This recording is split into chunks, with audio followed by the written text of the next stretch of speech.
ਵਾਹਿਗੁਰੂ ਜੀ ਕਾ ਖਾਲਸਾ, ਵਾਹਿਗੁਰੂ ਜੀ ਕੀ ਫਤਿਹ। ਸ਼੍ਰੀ ਗੁਰੂ ਗ੍ਰੰਥ ਸਾਹਿਬ ਦੇ ਅੰਗ ਨੰਬਰ 61 ਤੇ ਉੱਤੋਂ 5 ਲਾਈਨਾਂ ਛੱਡ ਕੇ 6 ਨੰਬਰ ਲਿਖਿਆ ਹੋਇਆ। ਉਸ ਤੋਂ ਅੱਗੇ ਆਪਾਂ ਕਥਾ ਕਰਨੀ। ਕਰਮ ਮਿਲੈ ਤਾਂ ਪਾਈਐ, ਆਪ ਨ ਲਿਆ ਜਾਏ। ਗੁਰ ਕੀ ਚਰਨੀ ਲਗ ਰਹੋ, ਵਿੱਚੋਂ ਆਪ ਗਵਾਏ। ਸੱਚੇ ਸੇਤੀ ਰਤਿਆਂ, ਆੜੇ ਨੂੰ ਕਰਨਾ ਬਿੰਦੀ। ਸੱਚੇ ਸੇਤੀ ਰਤਿਆਂ, ਸੱਚੋ ਪੱਲੇ ਪਾਏ। ਪੱਲੇ ਪੱਪੇ ਤੇ ਅਧਿਕ ਲਾ ਕੇ ਬੋਲਣਾ, ਪੱਲੇ ਪਾਏ। ਕਰਮ ਹੁੰਦੀ ਬਖਸ਼ਿਸ਼। ਕਰਮ ਮਿਲੇ ਤਾਂ ਪਾਈਏ, ਆਪ ਨਾ ਲਿਆ ਜਾਏ। ਕੋਈ ਮਨੁੱਖ ਆਪਣੇ ਯਤਨਾਂ ਨਾਲ ਪਰਮਾਤਮਾ ਨੂੰ ਪ੍ਰਾਪਤ ਨਹੀਂ ਕਰ ਸਕਦਾ। ਹਾਂ, ਪਰਮਾਤਮਾ ਦੀ ਬਖਸ਼ਿਸ਼ ਹੋਵੇ ਤਾਂ ਪਰਮਾਤਮਾ ਮਿਲਦਾ ਹੈ। ਅਸੀਂ ਯਤਨ ਕਰਨੇ ਨੇ, ਪਰ ਯਤਨ ਇਹ ਨਹੀਂ ਕਹਿਣਾ ਕਿ ਮੈਂ ਰੱਬ ਨੂੰ ਪ੍ਰਾਪਤ ਕਰਕੇ ਹੀ ਹਟਾਂਗਾ। ਉਹ 'ਚ ਹਉਮੈ ਆ ਜਾਏਗੀ। ਸਾਡਾ ਕੰਮ ਹੈ ਵਾਹਿਗੁਰੂ ਵਾਹਿਗੁਰੂ ਕਰਦੇ ਰਹਿਣਾ।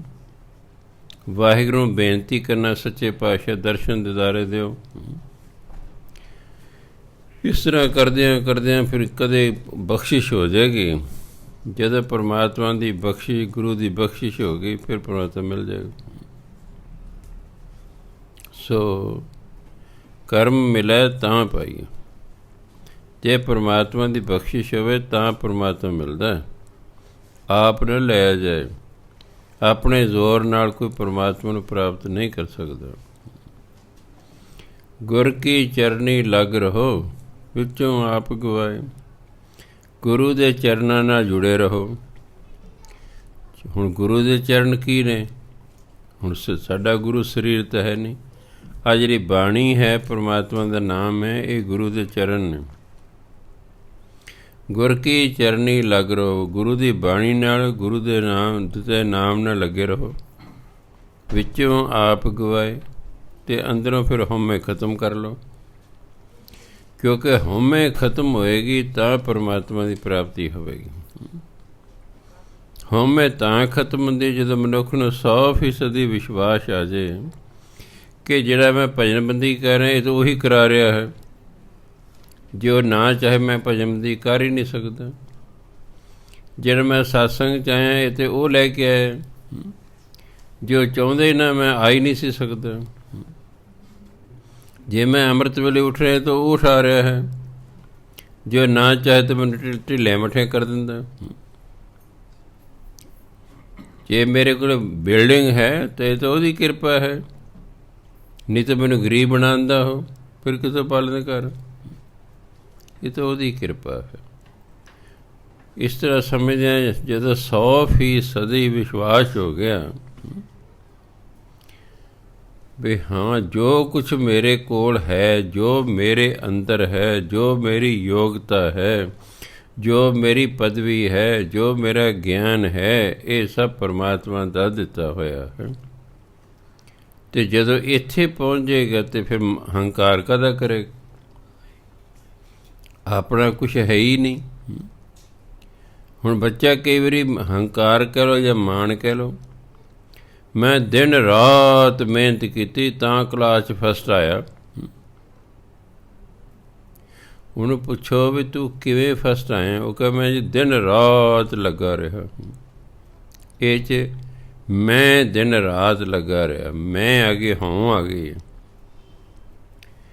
ਇਹ ਦਿਨ ਰਾਤ ਲਾਉਣ ਦੀ ਯੋਗਤਾ ਕਿਹਨੇ ਦਿੱਤੀ? ਇਹ ਰੁਚੀ ਕਿਸ ਨੇ ਦਿੱਤੀ? ਮੰਨ ਲਓ ਪਰਮਾਤਮਾ ਰੁਚੀ ਹੀ ਨਾ ਪੈਦਾ ਕਰਦਾ ਪੜ੍ਹਨ ਦੀ, ਫਿਰ ਕੀ ਕਰਦਾ ਬਈ? ਬਹੁਤ ਸਾਰੇ ਵਿਦਿਆਰਥੀ ਨੇ ਜਿਹਨਾਂ ਦੀ ਪੜ੍ਹਾਈ 'ਚ ਰੁਚੀ ਹੀ ਨਹੀਂ ਹੈ। ਮਾਂ ਪਿਓ ਹਟਣ ਦਿੰਦੇ ਨਹੀਂ, ਉਹ ਹਟਣਾ ਚਾਹੁੰਦੇ ਨੇ, ਰੁਚੀ ਨਹੀਂ ਉਹਨਾਂ ਦੀ। ਸਭ ਕੁਛ ਪਰਮਾਤਮਾ ਦਾ ਦਿੱਤਾ ਹੋਇਆ ਹੈ। ਜਦੋਂ ਬੰਦਾ ਇੱਥੇ ਪਹੁੰਚ ਜਾਏਗਾ, ਉਹਦੀ ਹਉਮੈ ਖਤਮ ਹੋ ਜਾਏਗੀ। ਜਿਉਂ ਹੀ ਹਉਮੈ ਖਤਮ ਹੋ ਗਈ, ਪਰਮਾਤਮਾ ਪ੍ਰਗਟ ਹੋ ਜਾਏਗਾ। ਬਸ ਇੰਨੀ ਹੀ ਗੱਲ ਹੈ। ਇਹ ਹਉਮੈ ਨੂੰ ਖਤਮ ਕਰਨ 'ਤੇ ਪਤਾ ਨਹੀਂ ਕਿੰਨੇ ਜਨਮ ਲੱਗ ਜਾਣੇ ਨੇ, ਪਤਾ ਨਹੀਂ ਕਿੰਨੇ ਜਨਮ ਲੱਗ ਜਾਣੇ ਹਨ। ਪਰ ਉਹਨੇ ਪ੍ਰਗਟ ਉਦੋਂ ਹੀ ਹੋਣਾ ਜਦੋਂ ਅੰਦਰ ਹਉਮੈ ਖਤਮ ਹੋਣੀ, ਕਿਉਂਕਿ ਜਿੱਥੇ ਹਉਮੈ ਹੋਵੇਗੀ ਉੱਥੇ ਨਾਮ ਨਹੀਂ ਹੋ ਸਕਦਾ। ਇਸ ਲਈ ਗੁਰੂ ਮਹਾਰਾਜ ਕਹਿੰਦੇ ਗੁਰੂ ਦੇ ਚਰਨਾਂ ਨਾਲ ਲੱਗਾ ਰਹੇ, ਬਾਣੀ ਨਾਲ ਨਾਮ ਨਾਲ ਜੁੜਿਆ ਰਹੇ, ਅੰਦਰੋਂ ਹਉਮੈ ਖਤਮ ਹੋ ਜਾਏਗੀ। ਸੱਚੇ ਸੇਤੀ ਰਤਿਆਂ, ਸੱਚਾ ਪਰਮਾਤਮਾ ਨੂੰ ਕਿਹਾ ਸੇਤੀ ਮੇਰੇ ਨਾਲ। ਜਦੋਂ ਮਨੁੱਖ ਪਰਮਾਤਮਾ ਦੇ ਨਾਮ ਨਾਲ ਰੰਗਿਆ ਜਾਂਦਾ ਨਾ, ਸੱਚੋ ਪੱਲੇ ਪਾਏ, ਉਹਨੂੰ ਫਿਰ ਸੱਚ ਦੀ ਪ੍ਰਾਪਤੀ ਹੋ ਜਾਂਦੀ। ਉਹਦੇ ਪੱਲੇ ਕੀ ਪੈਂਦਾ? ਸੱਚ ਪੈਂਦਾ, ਸੱਚ ਦੀ ਪ੍ਰਾਪਤੀ ਹੋ ਜਾਂਦੀ। ਭੁੱਲਣ ਅੰਦਰ ਸਭ ਕੋ, ਅਭੁੱਲ ਗੁਰੂ ਕਰਤਾਰ। ਗੁਰਮਤਿ ਮਨ ਸਮਝਾਇਆ, ਲਾਗਾ ਤਿਸੈ ਪਿਆਰ। ਨਾਨਕ ਸਾਚ ਨ ਵੀਸਰੈ, ਮੇਲੇ ਸ਼ਬਦ ਅਪਾਰ। ਭੁੱਲਣ ਅੰਦਰ ਸਭ ਕੋ, ਹਰ ਇੱਕ ਇਨਸਾਨ ਕੋਈ ਨਾ ਕੋਈ ਗਲਤੀ ਕਰਦਾ ਹੈ।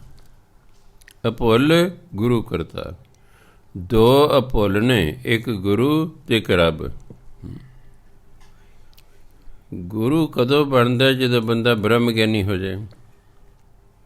ਜਦੋਂ ਬ੍ਰਹਮ ਗਿਆਨੀ ਹੋ ਜਾਂਦਾ, ਕਾਮ ਕ੍ਰੋਧ ਲੋਭ ਮੋਹ ਹੰਕਾਰ ਅੰਦਰੋਂ ਖਤਮ ਹੋ ਜਾਂਦੇ ਨੇ। ਬ੍ਰਹਮ ਗਿਆਨੀ ਕੁਝ ਵੀ ਆਪਣੀ ਮਰਜ਼ੀ ਨਾਲ ਨਹੀਂ ਕਰਦਾ, ਕਿ ਉਹਦੇ ਅੰਦਰ ਮੈਂ ਤਾਂ ਹੁੰਦੀ ਹੀ ਨਹੀਂ। ਆਪਾਂ ਤਾਂ ਆਪਣੀ ਮਰਜ਼ੀ ਨਾਲ ਕੰਮ ਕਰਦੇ ਨਾ, ਕਿਉਂਕਿ ਸਾਡੇ ਅੰਦਰ ਮੈਂ ਹੈ, ਸਾਡੇ ਅੰਦਰ ਹੋਂ ਹੈ। ਹੋਂ ਖਤਮ ਹੋ ਜਾਏਗੀ, ਮੈਂ ਖਤਮ ਹੋ ਜਾਏ, ਫਿਰ ਬ੍ਰਹਮ ਗਿਆਨ ਹੋਏਗਾ। ਬ੍ਰਹਮ ਗਿਆਨੀ ਉਹੀ ਕੁਛ ਕਰਦਾ ਜੋ ਪਰਮਾਤਮਾ ਉਸ ਨੂੰ ਹੁਕਮ ਦਿੰਦਾ। ਬਸ ਆਪਣੀ ਮਰਜ਼ੀ ਤਾਂ ਹੁੰਦੀ ਨਹੀਂ ਉਹਦੀ ਕੋਈ।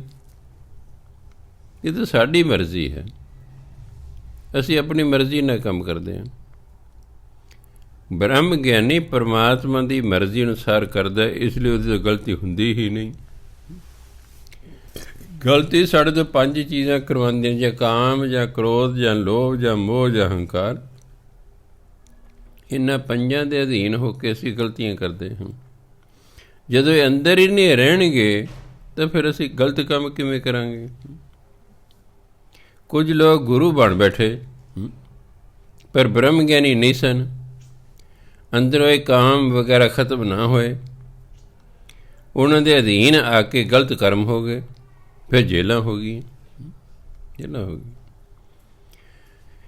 ਬ੍ਰਹਮ ਗਿਆਨੀ ਤੇ ਗਲਤ ਕੰਮ ਕਰਦੇ ਹੀ ਨਹੀਂ ਹੈ, ਕਿਉਂਕਿ ਉਹਦੇ ਆਪਣੇ ਵਿਚਾਰ ਹੀ ਨਹੀਂ ਹੁੰਦੇ, ਉਹਦੀ ਆਪਣੀ ਮਰਜ਼ੀ ਹੀ ਨਹੀਂ ਹੁੰਦੀ, ਉਹਦੇ ਅੰਦਰ ਮੈਂ ਹੁੰਦੀ ਹੀ ਨਹੀਂ, ਉਹਦੇ ਅੰਦਰ ਕਾਮ ਕ੍ਰੋਧ ਲੋਭ ਮੋਹ ਹੰਕਾਰ ਹੁੰਦੇ ਹੀ ਨਹੀਂ, ਇਸ ਲਈ ਗਲਤ ਕਰਦੇ ਹੀ ਨਹੀਂ ਹੈਗੇ। ਇਸ ਲਈ ਦੋ ਹੀ ਅਭੁੱਲ ਹਨ ਜਿਹੜੇ ਭੁੱਲ ਨਹੀਂ ਕਰਦੇ, ਇੱਕ ਗੁਰੂ ਤੇ ਇੱਕ ਰੱਬ। ਗੁਰਮਤਿ ਮਨ ਸਮਝਾਇਆ, ਲਾਗਾ ਤਿਸੈ ਪਿਆਰ। ਜਦੋਂ ਗੁਰੂ ਦੀ ਮੱਤ ਦੇ ਚੱਲ ਕੇ ਮਨ ਨੂੰ ਸਮਝਾਇਆ ਨਾ, ਫਿਰ ਪਰਮਾਤਮਾ ਦੇ ਨਾਲ ਪਿਆਰ ਪੈਦਾ ਹੋ ਗਿਆ। ਲਾਗਾ ਤਿਸੈ ਪਿਆਰ, ਉਹਦਾ ਪਿਆਰ ਫਿਰ ਪਰਮਾਤਮਾ ਨਾਲ ਪੈ ਜਾਂਦਾ, ਕਿਉਂਕਿ ਗੁਰੂ ਦੀ ਮੱਤ ਚੱਲੇ ਨਾ। ਪਹਿਲਾਂ ਮਨ ਮੱਤ ਸੀ। ਕੋਈ ਵੀ ਬੰਦਾ ਗੁਰੂ ਦੀ ਮੱਤ 'ਤੇ ਚੱਲਦਾ ਤਾਂ ਵੀ ਨਹੀਂ ਗਲਤੀ ਹੁੰਦੀ, ਕਿਉਂਕਿ ਗੁਰੂ ਦੀ ਮੱਤ ਰੱਬੀ ਮੱਤ ਹੈ। ਗੁਰੂ ਦੀ ਮੱਤ ਰੱਬੀ ਮੱਤ ਹੈ। ਜਦੋਂ ਅਸੀਂ ਗੁਰਬਾਣੀ ਅਨੁਸਾਰ ਚੱਲਾਂਗੇ, ਅਸੀਂ ਗਲਤੀ ਕਰ ਹੀ ਨਹੀਂ ਸਕਦੇ। ਗਲਤੀ ਕਰਦੇ ਹੀ ਉਦੋਂ ਜਦੋਂ ਗੁਰਬਾਣੀ ਦੀ ਗੱਲ ਭੁੱਲ ਜਾਂਦੀ ਸਾਨੂੰ, ਉਦੋਂ ਗਲਤੀ ਕਰਦੇ। ਹੁਣ ਪੀਣ ਵਾਲੇ ਨੇ ਪਹਿਲਾਂ ਤਾਂ ਸਹੁੰ ਪਾਤੀ ਵੀ ਅੱਜ ਤਾਂ ਨਹੀਂ ਪੀਂਦਾ ਜੀ, ਚਲੋ ਚੰਗੀ ਗੱਲ ਹੈ ਭਾਈ। ਫਿਰ ਉਹਦਾ ਜੀਅ ਕਰਦਾ ਕਦੇ ਕਦੇ ਪੀਣ ਨੂੰ। ਜੇ ਤੈਨੂੰ ਗੁਰੂ ਦੀ ਗੱਲ ਯਾਦ ਹੈ ਵੀ ਨਹੀਂ ਪੀਣੀ, ਫਿਰ ਤਾਂ ਨਹੀਂ ਪੀਏਗਾ, ਨਹੀਂ ਤਾਂ ਫਿਰ ਪੀ ਬੈਠੇਗਾ, ਫਿਰ ਬੈਠੇਗਾ। ਗੁਰੂ ਦੀ ਮੱਤ 'ਤੇ ਚੱਲਣ ਵਾਲਾ ਬੰਦਾ ਨਾ ਹੇਰਾ ਫੇਰੀ ਕਰੇ, ਉਹ ਤਾਂ ਦਸਨ ਦੀ ਕਿਰਤ ਕਰੇਗਾ। ਅਤੇ ਉਹ ਮਸਾਂ 20% ਲੋਕ ਨੇ ਰੋਤ ਹੋ ਗਏ। ਮੈਨੂੰ ਤਾਂ 20 ਵੀ ਨਹੀਂ ਲੱਭਦੇ ਵੀ ਜਿਹੜੇ ਵਾਕਈ ਦਸਨ ਦੀ ਕਿਰਤ ਸਾਰੀ ਉਮਰ ਜਿੰਨਾ ਕੀਤੀ ਹੋਵੇ। ਰਿਟਾਇਰ ਹੋ ਗਏ, ਬੁੱਢੇ ਹੋ ਗਏ, ਫਿਰ ਤਾਂ ਸਾਰੇ ਹੁੰਦੇ ਹਾਂਜੀ ਕਿ ਹੁਣ ਹੁਣ ਹੈ ਹੀ ਨਹੀਂ ਠੱਗੀ ਠੋਰੀ ਕਰਨ ਨੂੰ ਕੁਛ ਨਹੀਂ। ਬਹੁਤ ਘੱਟ ਲੋਕ ਨੇ ਜਿਹੜੇ ਦਸਾਂ ਨੂੰਹਾਂ ਦੀ ਕਿਰਤ ਕਰਦੇ ਨੇ, ਨਹੀਂ ਤਾਂ 80% ਲੋਕ ਜਿਹੜੇ ਨੇ ਠੱਗੀ ਠੋਰੀ, ਹੇਰਾ ਫੇਰੀ, ਮਿਲਾਵਟ ਖੋਰੀ, ਪਤਾ ਨਹੀਂ ਕੀ ਕੁਛ ਚੱਲਦਾ ਹੈਗਾ। ਜਦੋਂ ਅਸੀਂ ਗੁਰੂ ਦੀ ਮੱਤ 'ਤੇ ਚੱਲਾਂਗੇ ਫਿਰ ਅਸੀਂ ਇਹੋ ਜਿਹੇ ਕੰਮ ਕਰ ਹੀ ਨਹੀਂ ਸਕਦੇ। ਨਾ ਇਹੋ ਜਿਹੇ ਕੰਮ ਕਰਾਂਗੇ, ਨਾ ਸਾਡੇ ਤੋਂ ਕੋਈ ਗਲਤੀ ਹੋਵੇਗੀ, ਨਾ ਸਾਨੂੰ ਕੋਈ ਸਜ਼ਾ ਮਿਲੇਗੀ, ਆਨੰਦ ਨਾਲ ਰਹਾਂਗੇ। ਇਸ ਲਈ ਕਹਿੰਦੇ ਬਾਕੀ ਸਾਰੇ ਭੁੱਲਣ 'ਚ ਨੇ, ਬਸ ਦੋ ਵਿਅਕਤੀ ਨਹੀਂ ਭੁੱਲਦੇ, ਇੱਕ ਪਰਮਾਤਮਾ ਅਤੇ ਇੱਕ ਗੁਰੂ। ਜਿਹੜਾ ਗੁਰੂ ਦੀ ਮੱਤ 'ਤੇ ਚੱਲ ਕੇ ਮਨ ਨੂੰ ਸਮਝਾ ਲੈਂਦਾ ਹੈ, ਲਾਗਾ ਤਿਸੈ ਪਿਆਰ, ਉਹਦਾ ਰੱਬ ਨਾਲ ਪਿਆਰ ਪੈਦਾ ਹੋ ਜਾਂਦਾ ਹੈ।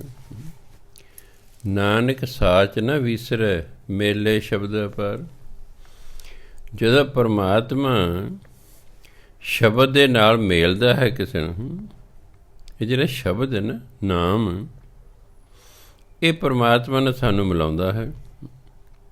ਜਦੋਂ ਉਹਦੇ ਨਾਲ ਮਿਲ ਗਏ, ਨਾਨਕ ਸਾਚ ਨਾ ਵਿਸਰੈ, ਫਿਰ ਰੱਬ ਭੁੱਲਦਾ ਹੀ ਨਹੀਂ ਹੈਗਾ, ਕਿਉਂ ਮਿਲ ਹੀ ਗਏ ਜਦੋਂ।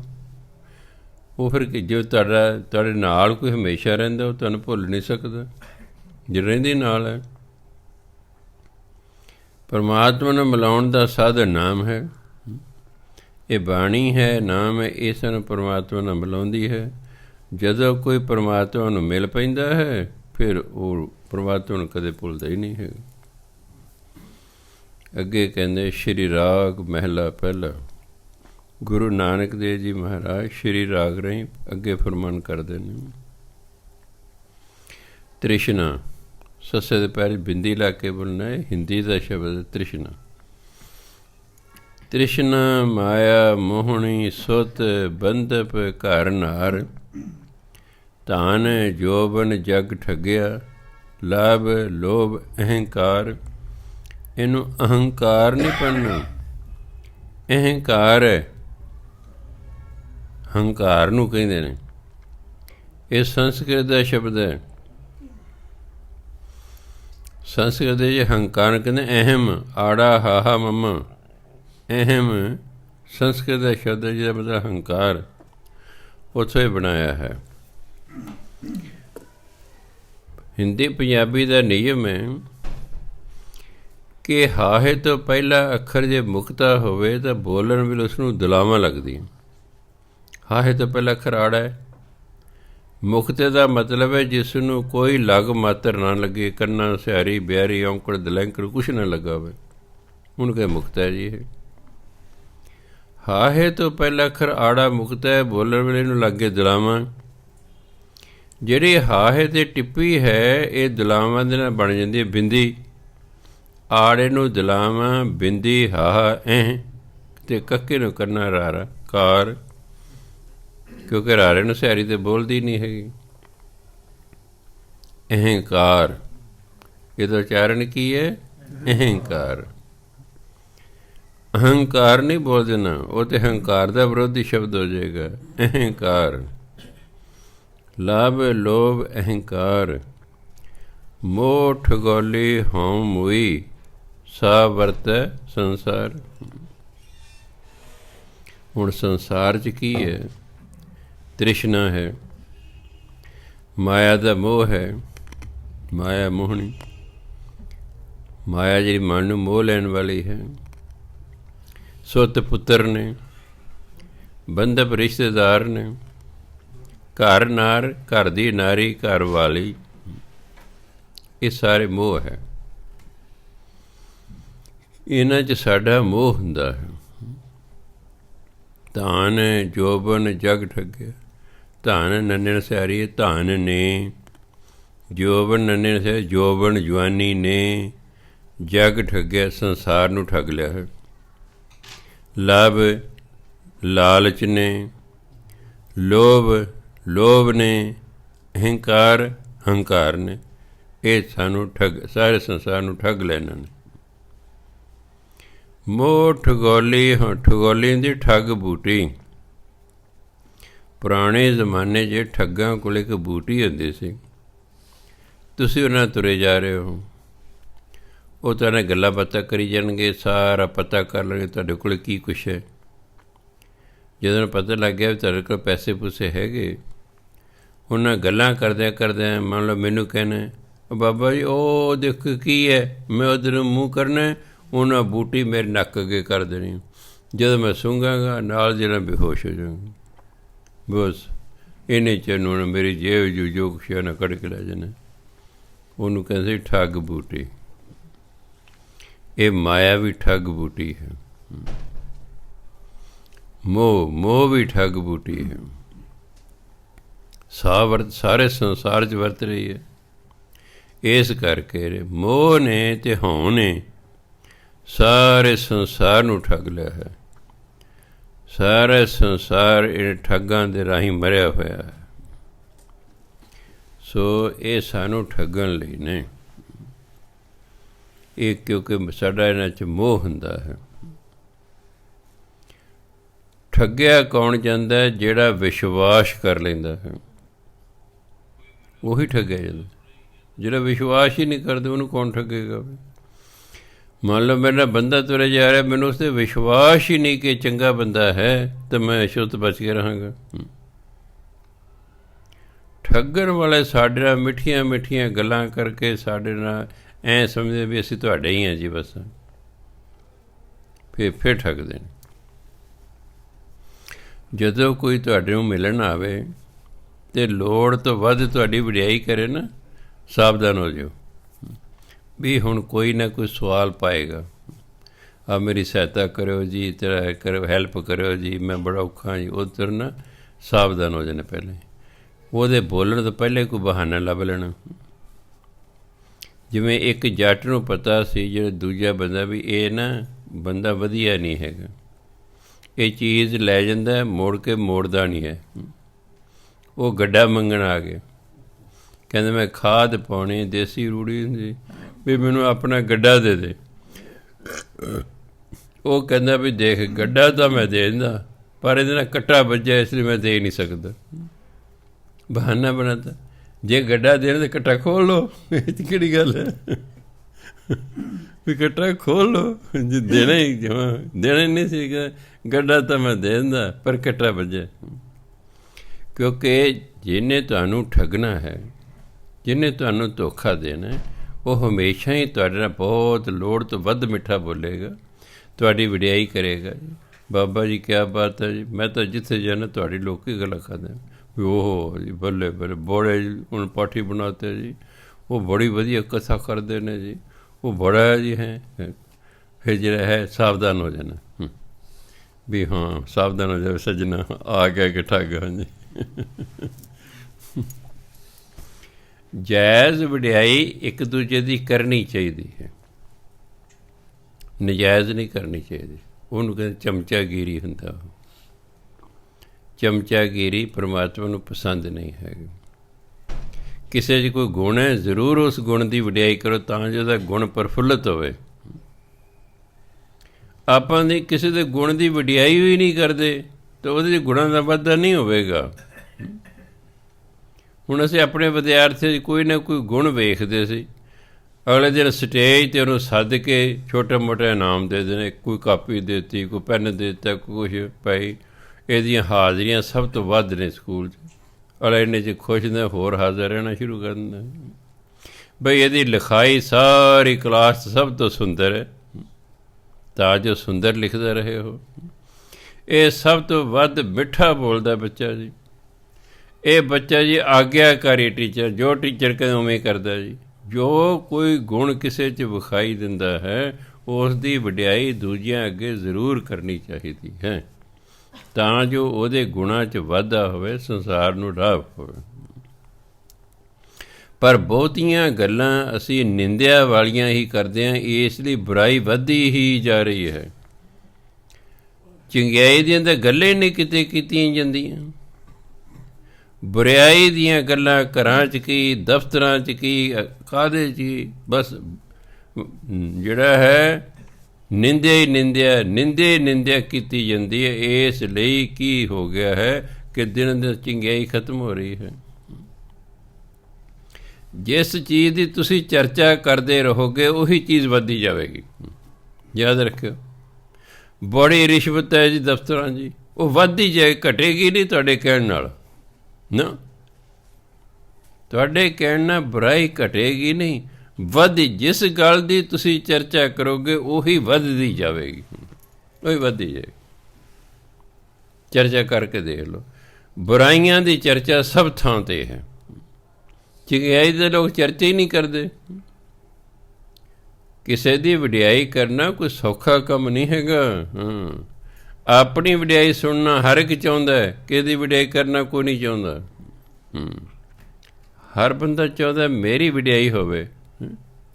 ਵੀ ਤੂੰ ਤਾਂ ਕਦੇ ਕਿਸੇ ਦੀ ਕੀਤੀ ਨਹੀਂ, ਤੇਰੀ ਕੀ ਹੋਵੇਗੀ ਵੇ। ਜਿਵੇਂ ਹਰ ਇੱਕ ਪਰਿਵਾਰ ਚਾਹੁੰਦਾ ਕਿ ਉਹਨਾਂ ਦੇ ਘਰ ਨੂੰਹ ਆਵੇ, ਪਰ ਕੋਈ ਨਹੀਂ ਚਾਹੁੰਦਾ ਉਹਨਾਂ ਦੇ ਘਰ ਲੜਕੀ ਆਵੇ। ਦੇਖੋ, ਇਹਨੂੰ ਕਹਿੰਦੇ ਨੇ, ਇਹਨੂੰ ਫਿਰ ਅਸੀਂ ਕੀ ਕਹਾਂਗੇ? ਇਸ ਸੋਚ ਨੂੰ ਗਧੇ ਵਾਲੀ ਸੋਚ ਹੋਈ ਨਾ। ਲੜਕੀ ਨਹੀਂ ਆਉਣੀ ਚਾਹੀਦੀ, ਪਰ ਨੂੰਹ ਜ਼ਰੂਰ ਆਉਣੀ ਚਾਹੀਦੀ ਹੈ। ਬਈ ਨੂੰਹ ਤਾਂ ਹੀ ਹੋਊਗੀ ਜੇ ਲੜਕੀਆਂ ਹੋਣਗੀਆਂ, ਨਹੀਂ ਤਾਂ ਨੂੰਹ ਕਿੱਥੋਂ ਆ ਜਾਏਗੀ? ਕੋਈ ਲੜਕੀ ਨਹੀਂ ਚਾਹੁੰਦਾ। ਉਹ ਤਾਂ ਪਰਮਾਤਮਾ ਪਤਾ ਹੋਏ ਤਾਂ ਬੇਵਕੂਫ ਨੇ। ਜੇ ਮੈਂ ਇਹਨਾਂ ਦੀ ਮੰਨਣ ਲੱਗ ਗਿਆ, ਸੰਸਾਰ ਦੇ 50-60 ਸਾਲ ਨੂੰ ਖਤਮ ਹੋ ਜਾਏਗਾ, ਖਤਮ ਹੋ ਜਾਏਗਾ। ਪਹਿਲਾ ਲੜਕਾ ਹੋ ਜਾਏ ਨਾ, ਫਿਰ ਕਿ ਚਲ ਕੋਈ ਗੱਲ ਨਹੀਂ, ਜੇ ਦੂਜੀ ਹੋ ਸਕਦੀ। ਜੇ ਕਿਤੇ ਪਹਿਲੀ ਲੜਕੀ ਹੋ ਜਾਏ, ਪਹਿਲੀ, ਦੂਜੀ, ਤੀਜੀ, ਚੌਥੀ, ਫਿਰ ਕਹਿੰਦੇ ਹੁਣ ਇੰਨੀਆਂ ਨੂੰ ਕੌਣ ਪਾਲੂਗਾ? ਫਿਰ ਉਂਝ ਹੀ ਆ ਕੇ ਅੰਦਰ ਤਮੰਨਾ ਰਹਿੰਦੀ ਹੈ ਮੁੰਡਾ ਹੋਵੇ, ਲੜਕੀ ਨਹੀਂ ਹੋਣੀ ਚਾਹੀਦੀ। ਪਰ ਨੂੰਹ ਹਰ ਚਾਹੁੰਦਾ ਸਾਡੇ ਨੂੰਹ ਆਵੇ ਜੀ। ਫਿਰ ਹੈ ਨਾ ਸਾਡੀ ਅਜੀਬ ਸੋਚ, ਸਾਡੀ ਸੋਚ ਹੀ ਅਜੀਬ ਹੋ ਗਈ ਹੈ। ਇਸ ਕਰਕੇ ਜਿਹੜਾ ਹੈ ਅਸੀਂ ਨਿੰਦਿਆ 'ਤੇ ਫਿਰ ਹਰ ਵਕਤ ਲੱਗੇ ਰਹਿੰਦੇ ਹਾਂ। ਜਿਸ ਚੀਜ਼ ਦੀ ਤੁਸੀਂ ਜ਼ਿਆਦਾ ਗੱਲਬਾਤ ਕਰੋਗੇ ਉਹੀ ਚੀਜ਼ ਵੱਧਦੀ ਜਾਏਗੀ ਸਮਾਜ ਦੇ, ਉਹ ਘਟੇਗੀ ਨਹੀਂ ਹੈਗੀ। ਸੋ ਤਾਂ ਗੁਰੂ ਮਹਾਰਾਜ ਕਹਿੰਦੇ, ਹੁਣ ਸਾਈਕੋਲੋਜੀ ਇਹੀ ਕਹਿੰਦੀ ਹੈ ਬਈ ਤੁਸੀਂ ਸਤ ਸੰਗਤ ਕੇ ਪਾਈ ਸਤਸੰਗ ਕਰਿਆ ਕਰੋ, ਸਤਸੰਗ ਕਰਿਆ ਕਰੋ, ਸਤਸੰਗ ਕਰਿਆ ਕਰੋ। ਇਹ ਨਾ ਕਹੋ ਕੁਸੰਗਤ ਨਾ ਕਰੋ, ਨਹੀਂ, ਸਤਸੰਗ ਕਰਿਆ ਕਰੋ ਭਾਈ, ਸਤਸੰਗ ਕਰਿਆ ਕਰੋ। ਜਦੋਂ ਅਗਲਾ ਸਤਸੰਗ 'ਚ ਆਉਣ ਲੱਗੇ, ਕੁਸੰਗਤ ਤੇ ਆਪੇ ਹਟ ਗਈ, ਕੁਸੰਗਤ ਤੇ ਆਪੇ ਹਟ ਗਈ। ਸਤਸੰਗ ਕਰੋ ਭਾਈ, ਸਤਸੰਗ ਕਰਿਆ ਕਰੋ ਭਾਈ, ਨਾਮ ਜਪਿਆ ਕਰੋ ਭਾਈ, ਬਾਣੀ ਪੜ੍ਹਿਆ ਕਰੋ। ਹਾਂਜੀ, ਐਂ ਕਹੀ ਜਾਓ। ਸਾਡੀ ਸੋਚ ਜਿਹੜੀ ਫਿਰ ਪੋਜ਼ੀਟਿਵ ਹੋ ਜਾਏਗੀ। ਗੱਲ ਤਾਂ ਸਾਰੀ ਸੋਚ ਦੀ ਹੁੰਦੀ ਹੈ। ਹੁਣ ਜੇ ਸੋਚ ਨੈਗੇਟਿਵ ਹੋ ਜਾਏ ਤਾਂ ਡਿਪਰੈਸ਼ਨ ਹੋਣਾ ਸ਼ੁਰੂ ਹੋ ਜਾਂਦਾ। ਜੇ ਸੋਚ ਪੋਜ਼ੀਟਿਵ ਹੋਏ ਬੰਦਾ ਚੜ੍ਹਦੀ ਕਲਾ 'ਚ ਰਹਿੰਦਾ। ਹੋਰ ਕੁਛ ਵੀ ਨਹੀਂ ਹੁੰਦਾ। ਡਿਪਰੈਸ਼ਨ ਹੋਰ ਕੀ ਹੈ? ਸੋਚ ਹੈ। ਸੋਚ ਉਚਾਈ ਨੂੰ ਨਹੀਂ ਛੋਹ ਰਹੀ। ਮਨ ਦਿਨ ਦਿਨ ਕਮਜ਼ੋਰ ਹੋਈ ਜਾ ਰਿਹਾ ਹੈ। ਕਮਜ਼ੋਰ ਮਨ ਫਿਰ ਜਿਹੜਾ ਹੈ ਇਹ ਟਹਿੰਦੀਆਂ ਕਲਾਂ ਨੂੰ ਚਲਿਆ ਜਾਂਦਾ। ਡਿਪਰੈਸ਼ਨ ਦਾ ਮਤਲਬ ਟਹਿੰਦੀਆਂ ਕਲਾਂ। ਬਾਣੀ ਮਨੁੱਖ ਨੂੰ ਟਹਿੰਦੀਆਂ ਕਲਾਂ 'ਚੋਂ ਬਾਹਰ ਕੱਢਦੀ ਹੈ। ਬੰਦਾ ਚੜ੍ਹਦੀਆਂ ਕਲਾਂ 'ਚ ਹੁੰਦਾ, ਉਹ ਤੰਦਰੁਸਤ ਹੋ ਜਾਂਦਾ। ਹੋਰ ਕੀ ਗੱਲ ਹੈ? ਸੋਚ ਹੈ। ਸੋਚ ਹੀ ਸਾਨੂੰ ਟਹਿੰਦੀਆਂ ਕਲਾਂ ਲਿਜਾਂਦੀ, ਸੋਚ ਹੀ ਸਾਨੂੰ ਚੜ੍ਹਦੀਆਂ ਕਲਾਂ 'ਚ ਲਿਜਾਂਦੀ। ਅਤੇ ਬਾਣੀ ਨੇ ਸਾਡੇ ਅੰਦਰ ਵਧੀਆ ਸੋਚ ਪੈਦਾ ਕਰਨੀ ਹੈ, ਇਸ ਲਈ ਬੰਦਾ ਚੜ੍ਹਦੀਆਂ ਕਲਾਂ 'ਚ ਹੋ ਜਾਂਦਾ ਹੈ। ਸੋ ਗੁਰੂ ਮਹਾਰਾਜ ਕਹਿੰਦੇ, ਮੇਰੇ ਪ੍ਰੀਤਮਾ ਮੈਂ ਤੁਝ ਬਿਨ ਅਵਰ ਨ ਕੋਇ, ਮੈਂ ਤੁਝ ਬਿਨ ਅਵਰ ਨ ਭਾਵਹੀ, ਤੂੰ ਭਾਵੇਂ ਸੁਖ ਹੋਏ। ਮੇਰੇ ਪ੍ਰੀਤਮਾ ਹੈ, ਮੇਰੇ ਪਿਆਰੇ ਪ੍ਰਭੂ, ਮੈਂ ਭਾ ਮੇਰਾ, ਮੈਂ ਤੁਝ ਬਿਨ ਅਵਰ ਨ ਕੋਇ, ਮੇਰਾ ਤੇਰੇ ਤੋਂ ਬਿਨਾਂ ਹੋਰ ਕੋਈ ਹੈ ਹੀ ਨਹੀਂ। ਜਦੋਂ ਇੱਥੇ ਬੰਦਾ ਪਹੁੰਚੇਗਾ ਫਿਰ ਗੱਲ बढ़ ਸਕਦੀ ਹੈ। ਗੁਰੂ ਨਾਨਕ ਦੇ ਆਖਰੀ ਇਮਤਿਹਾਨ ਲੈਣਾ ਸੀ ਸੰਗਤ ਦਾ, ਗੁਰੂ ਬਣਾਉਣਾ ਸੀ ਨਾ। ਸਾਂਸੀਆਂ ਵਾਲੇ ਕੱਪੜੇ ਪਾ ਲਏ ਜਿਹੜੇ ਗਿੱਦੜ ਮਾਰ ਹੁੰਦੇ ਨੇ, ਡੰਡਾ ਹੱਥ 'ਚ ਲੈ ਲਿਆ ਹੈ, ਕਮਲਾ ਰਮਲਾ ਜਿਵੇਂ ਬਣਦਾ ਉਸ ਤਰ੍ਹਾਂ ਹੋ ਗਏ। ਜਿਹੜੇ ਨੇੜੇ ਆਉਂਦੇ ਉਹਨੂੰ ਡੰਡਾ ਮਾਰਦੇ ਨੇ। ਫਿਰ ਤਾਂ ਲੋਕ ਤੁਰੇ ਗਏ। ਫਿਰ ਹੌਲੀ ਕੁਝ ਕਹਿਣ ਲੱਗੇ ਇਹ ਤਾਂ ਪਾਗਲ ਹੋ ਗਏ, ਇਹ ਸਤਰਿਆ ਬਤਰਿਆ ਗਿਆ, ਪਾਗਲ ਹੋ ਗਏ। ਜੈ ਰੇੜੇ ਦੇ ਡੰਡਾ ਮਾਰਦੇ ਨੇ, ਸਾਰੇ ਹੌਲੀ ਹੌਲੀ ਭੱਜ ਭੁੱਜ ਗਏ, ਭਾਈ ਲਹਿਣਾ ਜੀ ਰਹਿ ਗਏ। ਉਹ ਡੰਡਾ ਮਾਰਦੇ ਨੇ, ਉਹ ਜਾਂਦੇ ਨਹੀਂ ਹੈਗੇ। ਕਹਿੰਦੇ ਲੈਣਿਆ ਤੂੰ ਜਾਂਦਾ ਨਹੀਂ ਹੈਗਾ। ਕਹਿੰਦੇ ਮਹਾਰਾਜ ਜੀ ਜਿਨ੍ਹਾਂ ਦਾ ਕੋਈ ਸੀ ਉਹ ਤਾਂ ਉਹਨਾਂ ਕੋਲ ਚਲੇ ਗਏ, ਮੇਰਾ ਤਾਂ ਤੁਹਾਡੇ ਬਿਨਾਂ ਕੋਈ ਹੋਰ ਹੈ ਹੀ ਨਹੀਂ, ਮੈਂ ਕਿੱਥੇ ਜਾਵਾਂ।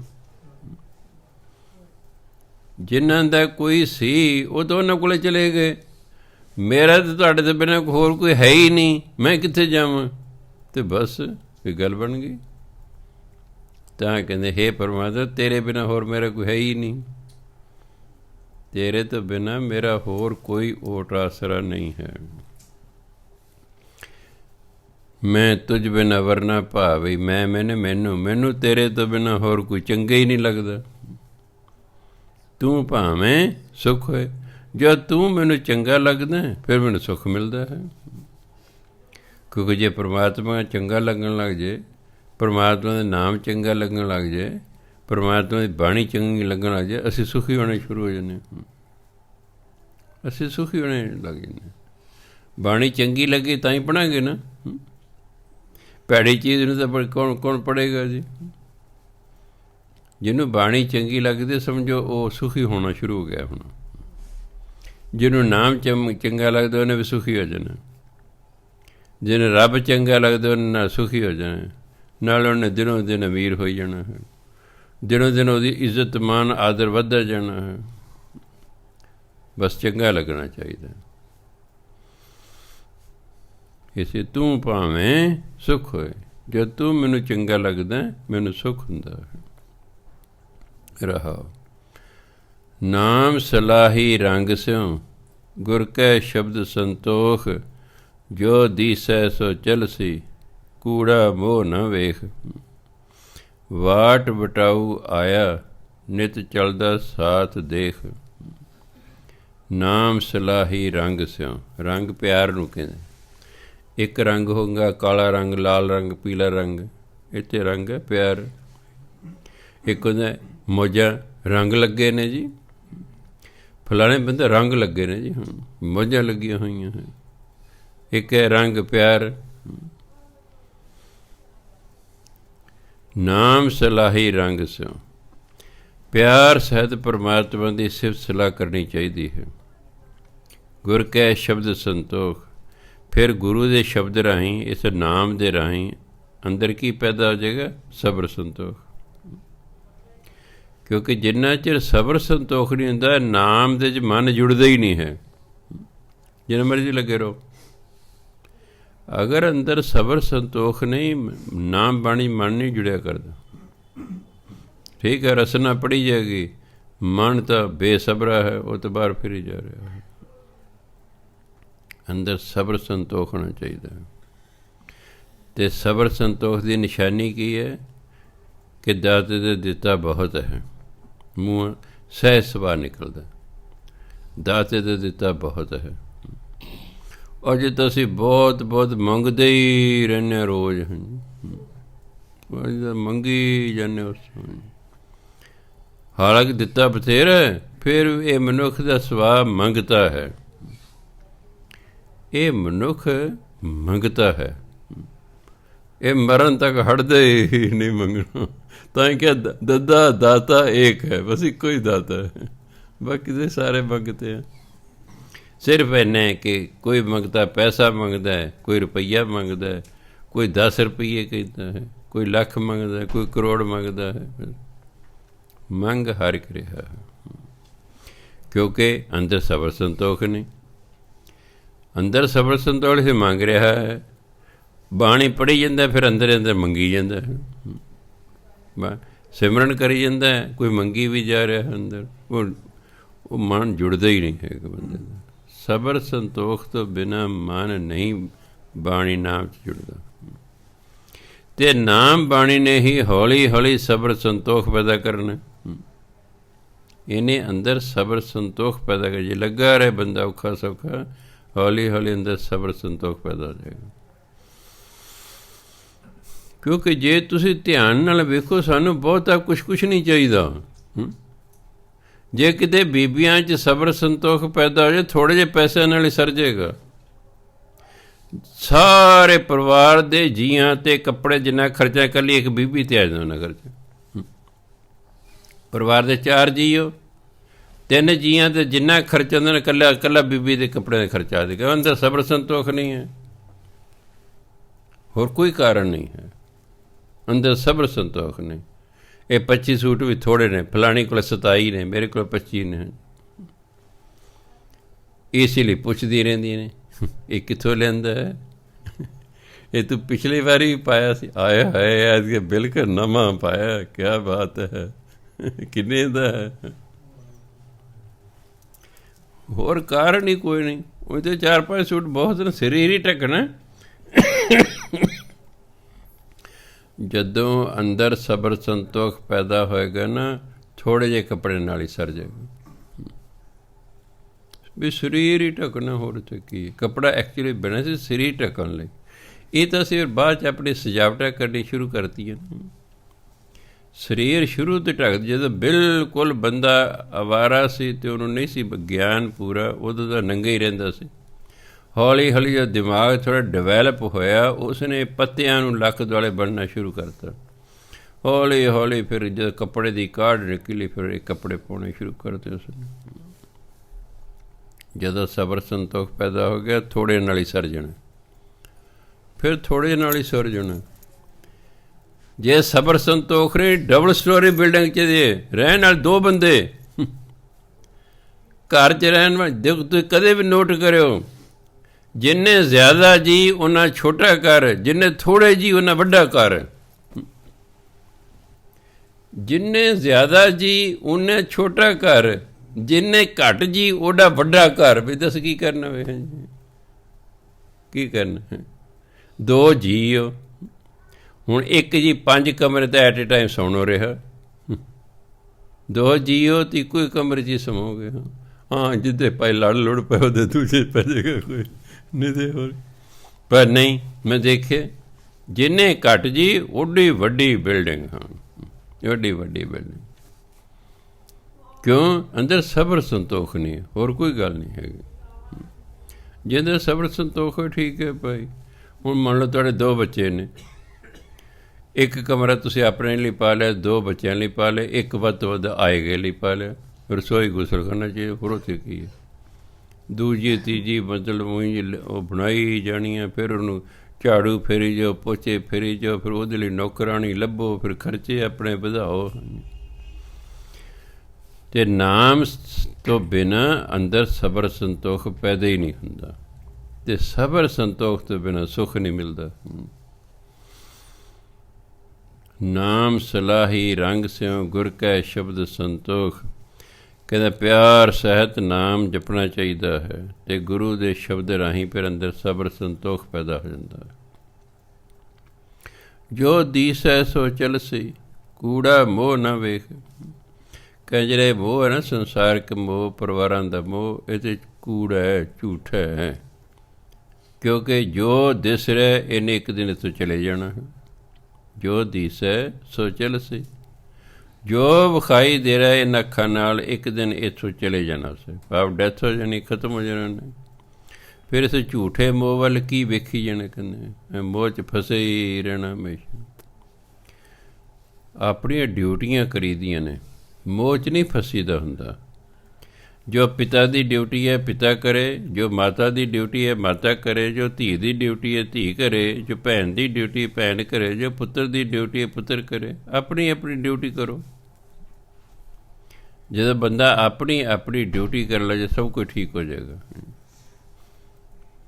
ਸੋ ਮੋਹ 'ਚ ਨਹੀਂ ਹੋਣਾ ਚਾਹੀਦਾ। ਹਾਂ, ਜੋ ਸਾਡਾ ਫਰਜ਼ ਹੈ ਆਪਣੇ ਪਰਿਵਾਰ ਪ੍ਰਤੀ, ਉਸ ਨੂੰ ਪੂਰਾ ਕਰਨਾ ਸਾਡਾ ਫਰਜ਼ ਹੈ। ਜੇ ਅਸੀਂ ਸਿਆਣੇ ਹਾਂ ਤੇ ਜੇ ਬੇਵਕੂਫ ਹਾਂ, ਫਿਰ ਤਾਂ ਸ਼ਰਾਬ ਪੀ ਕੇ ਆਪ ਪਏ ਰਹਾਂਗੇ, ਬਾਕੀ ਭੁੱਖੇ ਮਰਦੇ ਮਰੀ ਜਾਓ। ਸ਼ਰਾਬੀ 'ਚ ਆਹੀ ਇੱਕ ਨੁਕਸ ਹੁੰਦਾ ਹੈਗਾ।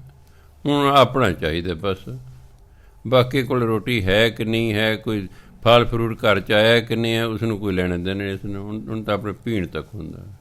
ਇਹਦਾ ਮਤਲਬ ਉਹ ਜੋ ਬਾਪ ਦੀ ਡਿਊਟੀ ਸੀ ਉਹ ਫਰਜ਼ ਹੀ ਨਹੀਂ ਪੂਰਾ ਕਰ ਰਿਹਾ। ਹਰ ਇੱਕ ਨੂੰ ਆਪਣਾ ਫਰਜ਼ ਪੂਰਾ ਕਰਨਾ ਚਾਹੀਦਾ। ਅਫਸਰ ਹੈ, ਉਹਦਾ ਫਰਜ਼ ਹੈ ਤੇ ਤੂੰ ਜੇ ਕੰਮ ਲਈ ਤੈਨੂੰ ਲਾਇਆ ਤੂੰ ਉਹ ਕਰ। ਕਰਮਚਾਰੀ ਦਾ ਫਰਜ਼ ਹੈ ਵੀ ਜਿਸ ਕੰਮ ਲਈ ਤੂੰ ਆਇਆ ਦਫ਼ਤਰ ਉਹ ਕੰਮ ਕਰ, ਰੌਲਾ ਨਾ ਗੋਲਾ ਨਾ। ਵਾਟ ਵਟਾਊ ਆਇਆ ਨਿਤ ਚੱਲਦਾ ਸਾਥ ਦੇਖ। ਵਾਟ ਹੁੰਦਾ ਰਸਤਾ, ਵਟਾਊ ਹੁੰਦਾ ਰਾਹੀ, ਰਸਤੇ 'ਤੇ ਚੱਲਣ ਵਾਲਾ। ਵਾਟ ਵਟਾਊ ਆਇਆ, ਇਹ ਇਨਸਾਨ ਤੂੰ ਤੇ ਰਸਤੇ 'ਤੇ ਚੱਲਣ ਵਾਲਾ ਹੈ।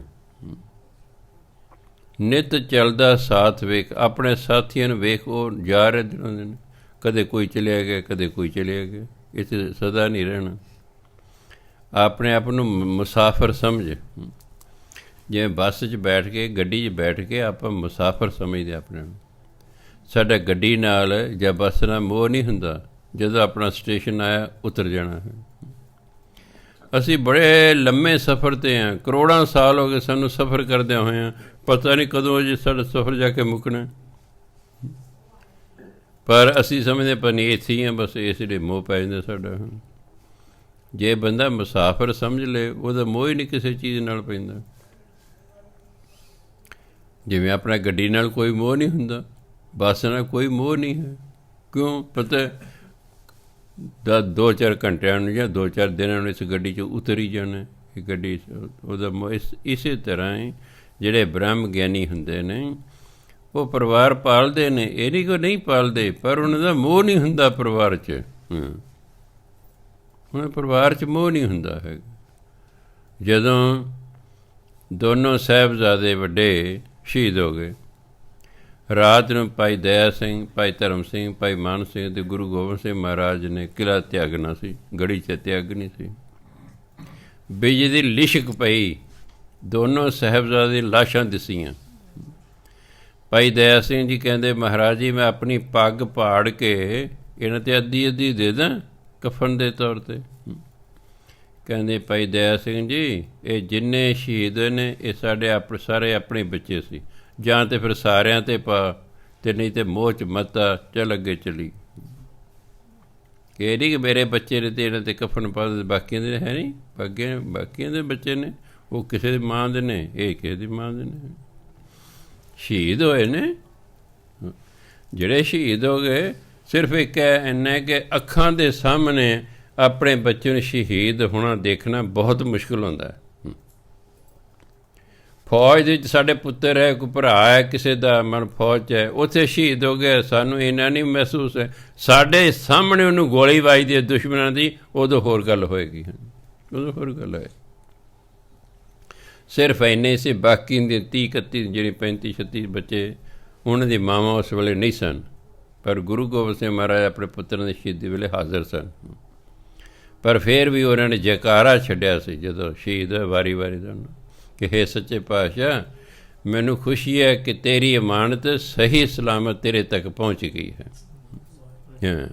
ਉਹਨੇ ਕਿਹਾ ਤੇ ਅਮਾਨਤ ਸੀ, ਇਹ ਮੇਰੇ ਨਹੀਂ ਸਨ, ਤੂੰ ਮੈਨੂੰ ਦਿੱਤੇ ਸਨ, ਇਹ ਤੇਰੀ ਅਮਾਨਤ ਸੀ, ਤੇਰੀ ਅਮਾਨਤ ਸਹੀ ਸਲਾਮਤ ਤੇਰੇ ਤੱਕ ਪਹੁੰਚ ਗਈ, ਮੈਨੂੰ ਇਸ ਗੱਲ ਦੀ ਖੁਸ਼ੀ ਹੈ।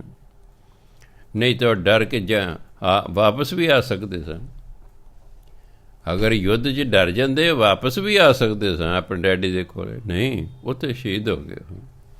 ਇਸ ਲਈ ਸਭ ਕੁਛ ਅੱਖਾਂ ਦੇ ਸਾਹਮਣੇ, ਪਰ ਇਸ ਤਾਂ ਵੀ ਅਡੋਲ ਨੇ, ਕਿਉਂਕਿ ਬ੍ਰਹਮ ਗਿਆਨੀ ਸਨ, ਅੰਦਰੋਂ ਮੋਹ ਤੇ ਖਤਮ ਹੋ ਚੁੱਕਾ ਸੀ। ਸਿਰਫ ਆਪਣੇ ਪਰਿਵਾਰਕ ਜ਼ਿੰਮੇਵਾਰੀ ਜਿਹੜੀ ਸਨ ਉਹ ਨਿਭਾਉਂਦੇ ਰਹੇ ਹੋ ਬਸ।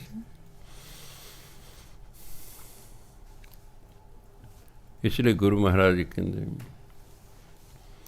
ਆਖਣ ਆਖਾਂ ਕੇਤੜੇ ਗੁਰਬਿਨ ਬੂਝ ਨਾ ਹੋਏ। ਰੱਬ ਬਾਰੇ ਕਹਿਣ ਵਾਲੇ ਤਾਂ ਬੜੇ ਨੇ, ਪਰ ਰੱਬ ਬਾਰੇ ਸੋਝੀ ਗੁਰੂ ਤੋਂ ਬਿਨਾਂ ਨਹੀਂ ਹੁੰਦੀ। ਰੱਬ ਦੀਆਂ ਗੱਲਾਂ ਕਰਨਾ ਰੱਬ ਦੀ ਸੋਝੀ ਨਹੀਂ ਹੁੰਦੇ, ਇਹ ਤਾਂ ਗੁਰੂ ਰਾਹੀਂ ਹੀ ਹੁੰਦੀ ਹੈ ਸੋਝੀ। ਨਾਮ ਛਡਾਈ ਨਾਮ ਵਡਾਈ ਜੇ ਮਿਲੇ, ਸੱਚ ਰਪੈ ਪਤ ਹੋਏ। ਕਹਿੰਦੇ ਜੇ ਨਾਮ ਦੀ ਵਡਿਆਈ ਕਰਨ ਦਾ ਮੌਕਾ ਮਿਲ ਜੇ ਨਾ, ਫਿਰ ਕੀ ਹੁੰਦਾ ਬੰਦਾ, ਇਹ ਨਾਮ 'ਚ ਰੰਗਿਆ ਜਾਂਦਾ, ਰਪੈ ਹੁੰਦਾ ਰੰਗਿਆ ਜਾਣਾ। ਜਦੋਂ ਮਨੁੱਖ ਨਾਮ ਦੀ ਵਡਿਆਈ ਕਰਦਾ, ਭਾਵ ਨਾਮ ਜਪਦਾ, ਫਿਰ ਉਹ ਨਾਮ ਦੇ ਰੰਗ ਵਿੱਚ ਰੰਗਿਆ ਜਾਂਦਾ ਹੈ। ਰਪੈ ਪਤ ਹੋਏ, ਫਿਰ ਉਹਨੂੰ ਪਰਮਾਤਮਾ ਦਰਗਾਹ 'ਚ ਇੱਜ਼ਤ ਮਿਲਦੀ ਹੈ। ਇੱਜ਼ਤ ਨਾਮ ਨਾਲ ਹੀ ਹੋਣੀ ਹੈ। ਬਾਕੀ ਜਿਹੜੀ ਚੀਜ਼ਾਂ ਨਾਲ ਸਾਨੂੰ ਇੱਜ਼ਤ ਮਿਲਦੀ ਹੈ ਉਹ ਤਾਂ ਚੀਜ਼ ਹੀ ਨਾ ਰਹੀ ਅਤੇ ਇੱਜ਼ਤ ਵੀ ਖਤਮ। ਅੱਜ ਤੁਹਾਡੇ 'ਚ ਕੋਈ ਮੰਨ ਲਓ DC ਹੈ, ਬੜੀ ਇੱਜ਼ਤ ਹੈ, ਅੱਗੇ ਪਿੱਛੇ ਸਾਰਾ ਜ਼ਿਲ੍ਹਾ ਫਿਰਦਾ, ਜਿੱਦੇ ਗੱਦੀ ਉਹ ਲੈ ਗਿਆ ਕੋਈ ਨਹੀਂ, ਸਤਿ ਸ੍ਰੀ ਅਕਾਲ ਵੀ ਨਹੀਂ ਕੋਈ ਨਹੀਂ ਬੁਲਾਉਂਦਾ, ਕੋਈ ਨਹੀਂ ਪੁੱਛਦਾ। ਕਿੰਨੇ ਪ੍ਰਧਾਨ ਮੰਤਰੀ ਜਿਹੜੇ ਰਾਸ਼ਟਰਪਤੀ ਲੋਕ ਨਾ ਹੀ ਭੁਲਾ ਕੇ ਕਿੱਧਰ ਨੂੰ ਗਏ ਕਿੱਧਰ ਨੂੰ ਨਹੀਂ ਗਏ, ਕਿਉਂ? ਉਹ ਵਡਿਆਈ ਨਾਮ ਦੀ ਨਹੀਂ ਸੀ, ਉਹਦੇ ਪਦਵੀ ਦੀ ਵਡਿਆਈ ਸੀ। ਪਦਵੀ ਜਿੰਨੇ 'ਚ ਰਹੀ ਵਡਿਆਈ ਹੁੰਦੀ ਰਹੀ, ਗੱਦੀ ਉਹ ਲੈ ਗਏ ਵਡਿਆਈ ਖਤਮ। ਨਾਮ ਇੱਕ ਐਸੀ ਜੀ ਇਹਨੇ ਸਦਾ ਰਹਿਣਾ, ਇਸ ਲਈ ਨਾਮ ਰਾਹੀਂ ਜਿਹੜੀ ਵਡਿਆਈ ਕਿਸੇ ਨੂੰ ਪ੍ਰਾਪਤ ਉਹ ਵੀ ਸਦਾ ਰਹਿਣੀ ਹੈ, ਉਹ ਵੀ ਸਦਾ ਰਹਿਣੀ ਹੁੰਦੀ। ਨਾਮ ਸਦੀਵੀ ਹੈ, ਨਾਮ ਨੇ ਕਦੇ ਮਰਨਾ ਨਹੀਂ। ਇਸ ਲਈ ਜਿਹਨੂੰ ਨਾਮ ਦੇ ਰਾਹੀਂ ਵਡਿਆਈ ਮਿਲ ਗਈ ਉਹਦੀ ਵਡਿਆਈ ਵੀ ਸਦਾ ਰਹਿੰਦੀ ਹੈ। ਨਾਮ ਵਡਾਈ ਜੇ ਮਿਲੇ ਸੱਚ ਰਪੈ ਪਤ ਹੋਏ, ਫਿਰ ਨਾਮ ਨਾਲ ਰੰਗੇ ਰਹਿੰਦਾ, ਮੇਰੇ ਕੋਲ ਇੱਜ਼ਤ ਪ੍ਰਾਪਤ ਹੁੰਦੀ ਹੈ। ਜੋ ਤੁਧ ਭਾਵੇਂ ਸੇ ਭਲੇ, ਖੋਟਾ ਖਰਾ ਨਾ ਕੋਈ। ਹੇ ਪਰਮਾਤਮਾ, ਅਸਲ ਨਾ ਇੱਥੇ ਕੋਈ ਖੋਟਾ ਹੈ ਨਾ ਇੱਥੇ ਕੋਈ ਖਰਾ ਹੈ, ਪਰ ਜਿਹੜੇ ਤੈਨੂੰ ਭਾ ਗਏ ਬਸ ਉਹੀ ਭਲੇ। ਕਈ ਵਾਰੀ ਖੋਟਾ ਵੀ ਭਾ ਜਾਂਦਾ ਹੈ, ਪਰਮਾਤਮਾ ਦੇ ਖੋਟ ਕੱਢ ਦਿੰਦਾ ਹੈ, ਬਣਾਉਂਦਾ ਖਰਾ ਬਣਾਉਂਦਾ ਉਸਨੂੰ। ਗੁਰੂ ਨਾਨਕ ਦੇ ਸੱਜਣ ਠੱਗ ਕੋਲ ਕੇ ਖੋਟਾ ਸੀ ਨਾ, ਪਰ ਉਹਨਾਂ ਦਾ ਮਨ ਚਾਹੇ ਵੀ ਇਹਨੂੰ ਖਰਾ ਬਣਾ ਦੀ, ਬਸ ਉਹਨੇ ਖਰਾ ਬਣਾਤਾ, ਖੋਟ ਕੱਢਤਾ ਸਾਰਾ। ਪਰਮਾਤਮਾ ਨੂੰ ਜੇ ਭਾ ਜਾਏ ਨਾ ਬੰਦਾ, ਖੋਟੇ ਖਰੇ ਸਭ ਪ੍ਰਵਾਨ। ਜੋ ਤੁਧ ਭਾਵੇਂ ਸੇ ਭਲੇ, ਖੋਟਾ ਖਰਾ ਨਾ ਕੋਈ। ਜੋ ਤੈਨੂੰ ਭਾ ਗਏ ਬਸ ਉਹੀ ਭਲੇ ਨੇ, ਉਂਝ ਨਾ ਕੋਈ ਆਪਣਾ ਜੀ ਖੋਟਾ ਹੈ ਨਾ ਕੋਈ ਖਰਾ ਹੈ। ਗੁਰ ਸ਼ਰਨਾਈ ਛੁੱਟੀਏ ਮਨਮੁਖ ਖੋਟੀ ਰਾਸ। ਜਿਹੜਾ ਗੁਰੂ ਦੀ ਸ਼ਰਨ 'ਚ ਆ ਜਾਂਦਾ ਹੈ ਉਹਦਾ ਤਾਂ ਮਾਇਆ ਮੋਹ ਤੋਂ ਛੁਟਕਾਰਾ ਹੋ ਜਾਂਦਾ ਹੈ। ਜਿਹੜਾ ਮਨਮੁਖ ਹੁੰਦਾ ਹੈ ਉਹਦੇ ਕੋਲ ਖੋਟੀ ਰਾਸ਼ੀ ਹੁੰਦੀ ਹੈ, ਉਹਦੇ ਕੋਲ ਸੰਸਾਰਕ ਧਨ ਹੁੰਦਾ ਹੈ। ਜਿਹੜਾ ਗੁਰਮੁਖ ਹੁੰਦਾ ਹੈ ਉਹਦੇ ਕੋਲ ਨਾਮ ਧਨ ਹੁੰਦਾ ਹੈ। ਨਾਮ ਧਨ ਨੂੰ ਸੱਚੀ ਰਾਸ਼ੀ ਕਿਹਾ, ਅਤੇ ਜਿਹੜੀ ਹੈ ਸੰਸਾਰਕ ਧਨ ਨੂੰ ਖੋਟੀ ਰਾਸ਼ੀ ਕਿਹਾ ਗਿਆ। ਰਾਸ ਮੈਨੇ ਰਾਸ਼ੀ, ਹਿੰਦੀ 'ਚ ਰਾਸ਼ੀ ਕਹਿੰਦੇ ਰਾਸ। ਮਨਮੁਖ ਕੋਲੇ ਖੋਟੀ ਰਾਸ ਹੁੰਦੀ ਹੈ, ਇਸ ਲਈ ਉਹਦਾ ਛੁਟਕਾਰਾ ਨਹੀਂ ਹੁੰਦਾ। ਜਿਹੜਾ ਗੁਰਮੁਖ ਹੁੰਦਾ ਗੁਰੂ ਦੀ ਸ਼ਰਨ 'ਚ ਰਹਿੰਦਾ, ਇਸ ਲਈ ਉਹਦਾ ਛੁਟਕਾਰਾ ਹੋ ਜਾਂਦਾ ਹੈ। ਅਸ਼ਟ ਧਾਤ ਪਾਤਸ਼ਾਹ ਕੀ, ਘੜੀਐ ਸ਼ਬਦ ਵਿਗਾਸ। ਆਪੇ ਪਰਖੇ ਪਾਰਖੂ, ਪਵੈ ਖਜ਼ਾਨੇ ਰਾਸ। ਅਸ਼ਟ ਹਿੰਦੀ ਦਾ ਸ਼ਬਦ ਹੈ 8। ਕਹਿੰਦੇ ਸਰੀਰ 8 ਧਾਤਾਂ ਦਾ ਬਣਿਆ ਹੋਇਆ, ਸੋਨਾ, ਤਾਂਬਾ, ਚਾਂਦੀ, ਲੋਹਾ, ਜਿਸਤ, ਇਹ ਜਿਹੜੀ ਧਾਤਾਂ ਨੇ 8 ਧਾਤਾਂ ਦਾ ਸਰੀਰ ਬਣਿਆ ਹੋਇਆ ਹੈ। ਜਿਸ ਧਾਤ ਦੀ ਕਮੀ ਦੀ ਕੈਪਸੂਲ ਰਾਹੀਂ ਉਹ ਪੂਰੀ ਕਰ ਦਿੰਦੇ। ਇਹ 'ਚ ਆਇਰਨ ਲੋਹੇ ਦੀ ਕਮੀ ਹੋ ਗਈ ਹੈ ਜੀ, ਲੋਹਾ ਧਾਤ ਹੈ, ਜਿਹਦੇ ਲੋਹੇ ਦੀ ਕਮੀ ਹੋ ਗਈ, ਆਇਰਨ ਦੇ ਕੈਪਸੂਲ ਖਾਓ, ਗੋਲੀਆਂ ਖਾਓ ਜੀ। ਕਈ ਵਾਰੀ ਸੋਨੇ ਦੀ ਕਮੀ ਦੇ ਫਿਰ ਗਹਿਣੇ ਪਾਉਂਦੇ ਨੇ, ਸੋਨੇ ਦੀ ਕਮੀ ਪੂਰੀ ਹੋ ਜਾਂਦੀ ਹੈ। ਚਾਂਦੀ ਦੀ ਕਮੀ ਹੋ ਜਾਂਦੀ ਹੈ, ਚਾਂਦੀ ਦੇ ਗਹਿਣੇ ਪਾ ਲਓ, ਚਾਂਦੀ ਦੀ ਹੋ ਜਾਂਦੀ। ਕਈ ਵਾਰੀ ਤਾਂਬੇ ਦੀ ਕਮੀ, ਤਾਂਬੇ ਦੀ ਛਾਪ ਪਵਾ ਦਿੰਦੇ ਨੇ, ਛਾਪ ਪਾ ਲਓ ਜਾਂ ਤਾਂਬੇ ਦੀ ਆਪੇ ਕਮੀ ਪੂਰੀ ਹੋ ਜਾਏਗੀ। ਇਸ ਤਰ੍ਹਾਂ ਇਹ ਧਾਤਾਂ ਨੇ, ਇਹਨਾਂ ਅੰਦਰ ਕਮੀ ਹੋ ਜਾਂਦੀ ਕਈ ਵਾਰੀ, ਫਿਰ ਬੰਦਾ ਢਿੱਲਾ ਮੱਠਾ ਹੋ ਜਾਂਦਾ। ਹਰ ਇੱਕ ਚੀਜ਼ ਦਾ ਬੈਲੈਂਸ ਅੰਦਰ ਰਹੇਗਾ ਤਾਂ ਠੀਕ ਹੋਏਗਾ। ਅਸ਼ਟ ਧਾਤ ਪਾਤਸ਼ਾਹ ਕੀ, ਘੜੀਐ ਸ਼ਬਦ ਵਿਗਾਸ। ਇਹ ਜਿਹੜਾ ਸਰੀਰ ਹੈ ਇਹ ਪਰਮਾਤਮਾ 8 ਧਾਤਾਂ ਦਾ ਬਣਾਇਆ ਹੋਇਆ ਹੈ, ਪਰ ਇਹਨਾਂ ਦੀ ਘਾੜਤ ਕਿਵੇਂ ਕਰਨੀ? ਨਾਮ ਨਾਲ। ਨਾਮ ਜਪ ਜਪ ਕੇ ਕਹਿੰਦੇ ਫਿਰ ਇਹਨਾਂ ਦੀ ਵਧੀਆ ਘਾੜਤ ਕਰਨੀ ਹੈ, ਅਤੇ ਫਿਰ ਵਿਗਾਸ, ਫਿਰ ਖੇੜਾ ਆਉਂਦਾ ਅੰਦਰ। ਇਹੀ ਧਾਤਾਂ ਦਾ ਸਰੀਰ ਬਣਿਆ ਹੋਇਆ, ਜਦੋਂ ਨਾਮ ਜਪਦਾ ਇਹ ਖਿੜ ਉੱਠਦਾ ਹੈ।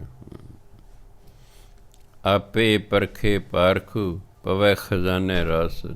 ਫਿਰ ਜਦੋਂ ਇਹ ਨਾਮ ਧਨ ਕੋਲ ਹੁੰਦਾ ਹੈ, ਪਾਰਖੂ ਪਰਮਾਤਮਾ ਪਰਖਣ ਵਾਲਾ, ਪਰਮਾਤਮਾ ਜੋ ਪਰਖਣ ਵਾਲਾ ਹੈ ਉਹ ਕਹਿੰਦਾ ਪਰਖ ਲੈਂਦਾ, ਅਤੇ ਫਿਰ ਜਿਹੜਾ ਖਰਾ ਹੁੰਦਾ ਉਹਨੂੰ ਆਪਣੇ ਖਜ਼ਾਨੇ 'ਚ ਪਾ ਲੈਂਦਾ, ਖੋਟੇ ਨੂੰ ਬਾਹਰ ਸੁੱਟ ਛੱਡਦਾ। ਇਸ ਲਈ ਪਰਮਾਤਮਾ ਜਿਹੜਾ ਨਾਮ ਹੈ ਬਸ ਇਹੀ ਉਹਦੇ ਖਜ਼ਾਨੇ 'ਚ ਪ੍ਰਵਾਨ ਹੈ। ਆ ਸੰਸਾਰਕ ਧਨ ਤੈਨੂੰ ਤਾਂ ਬਾਹਰ ਸੁੱਟਦਾ, ਕਹਿੰਦਾ ਮੈਨੂੰ ਨਹੀਂ ਚਾਹੀਦਾ ਹੈ। ਉਹਨੇ ਸਾਨੂੰ ਭੇਜੇ ਹੀ ਸੀ ਨਾਮ ਜਪਣ ਲਈ। ਇਹ ਮਨੁੱਖ ਭੁੱਲ ਕੇ ਹੋਰ ਹੋਰ ਵਕਤਾਂ 'ਚ ਪੈ ਗਿਆ ਹੈ। ਜਿੰਨਾ ਭੁੱਲੀ ਜਾਏਗਾ ਉਹਨਾਂ ਵਕਤ ਨੂੰ ਫੜਿਆ ਹੀ ਰਹੇਗਾ ਹੈ। ਜਿੰਨਾ ਰੱਬ ਨੂੰ ਭੁੱਲਦਾ ਜਾਏਗਾ ਉਹਨਾਂ ਵਕਤ ਨੂੰ ਫੜਿਆ ਰਹੇਗਾ।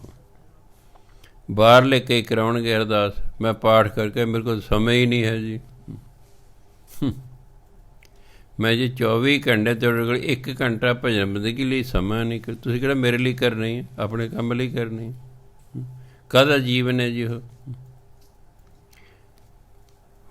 ਫੜੇਗਾ ਨਾ ਵਕਤ ਨੂੰ। ਭਜਨ ਬੰਦਗੀ ਕਰਨੀ ਨਹੀਂ, ਉਹ ਫਿਰ ਕੰਮ ਹੀ ਇੰਨਾ ਹੈਗਾ।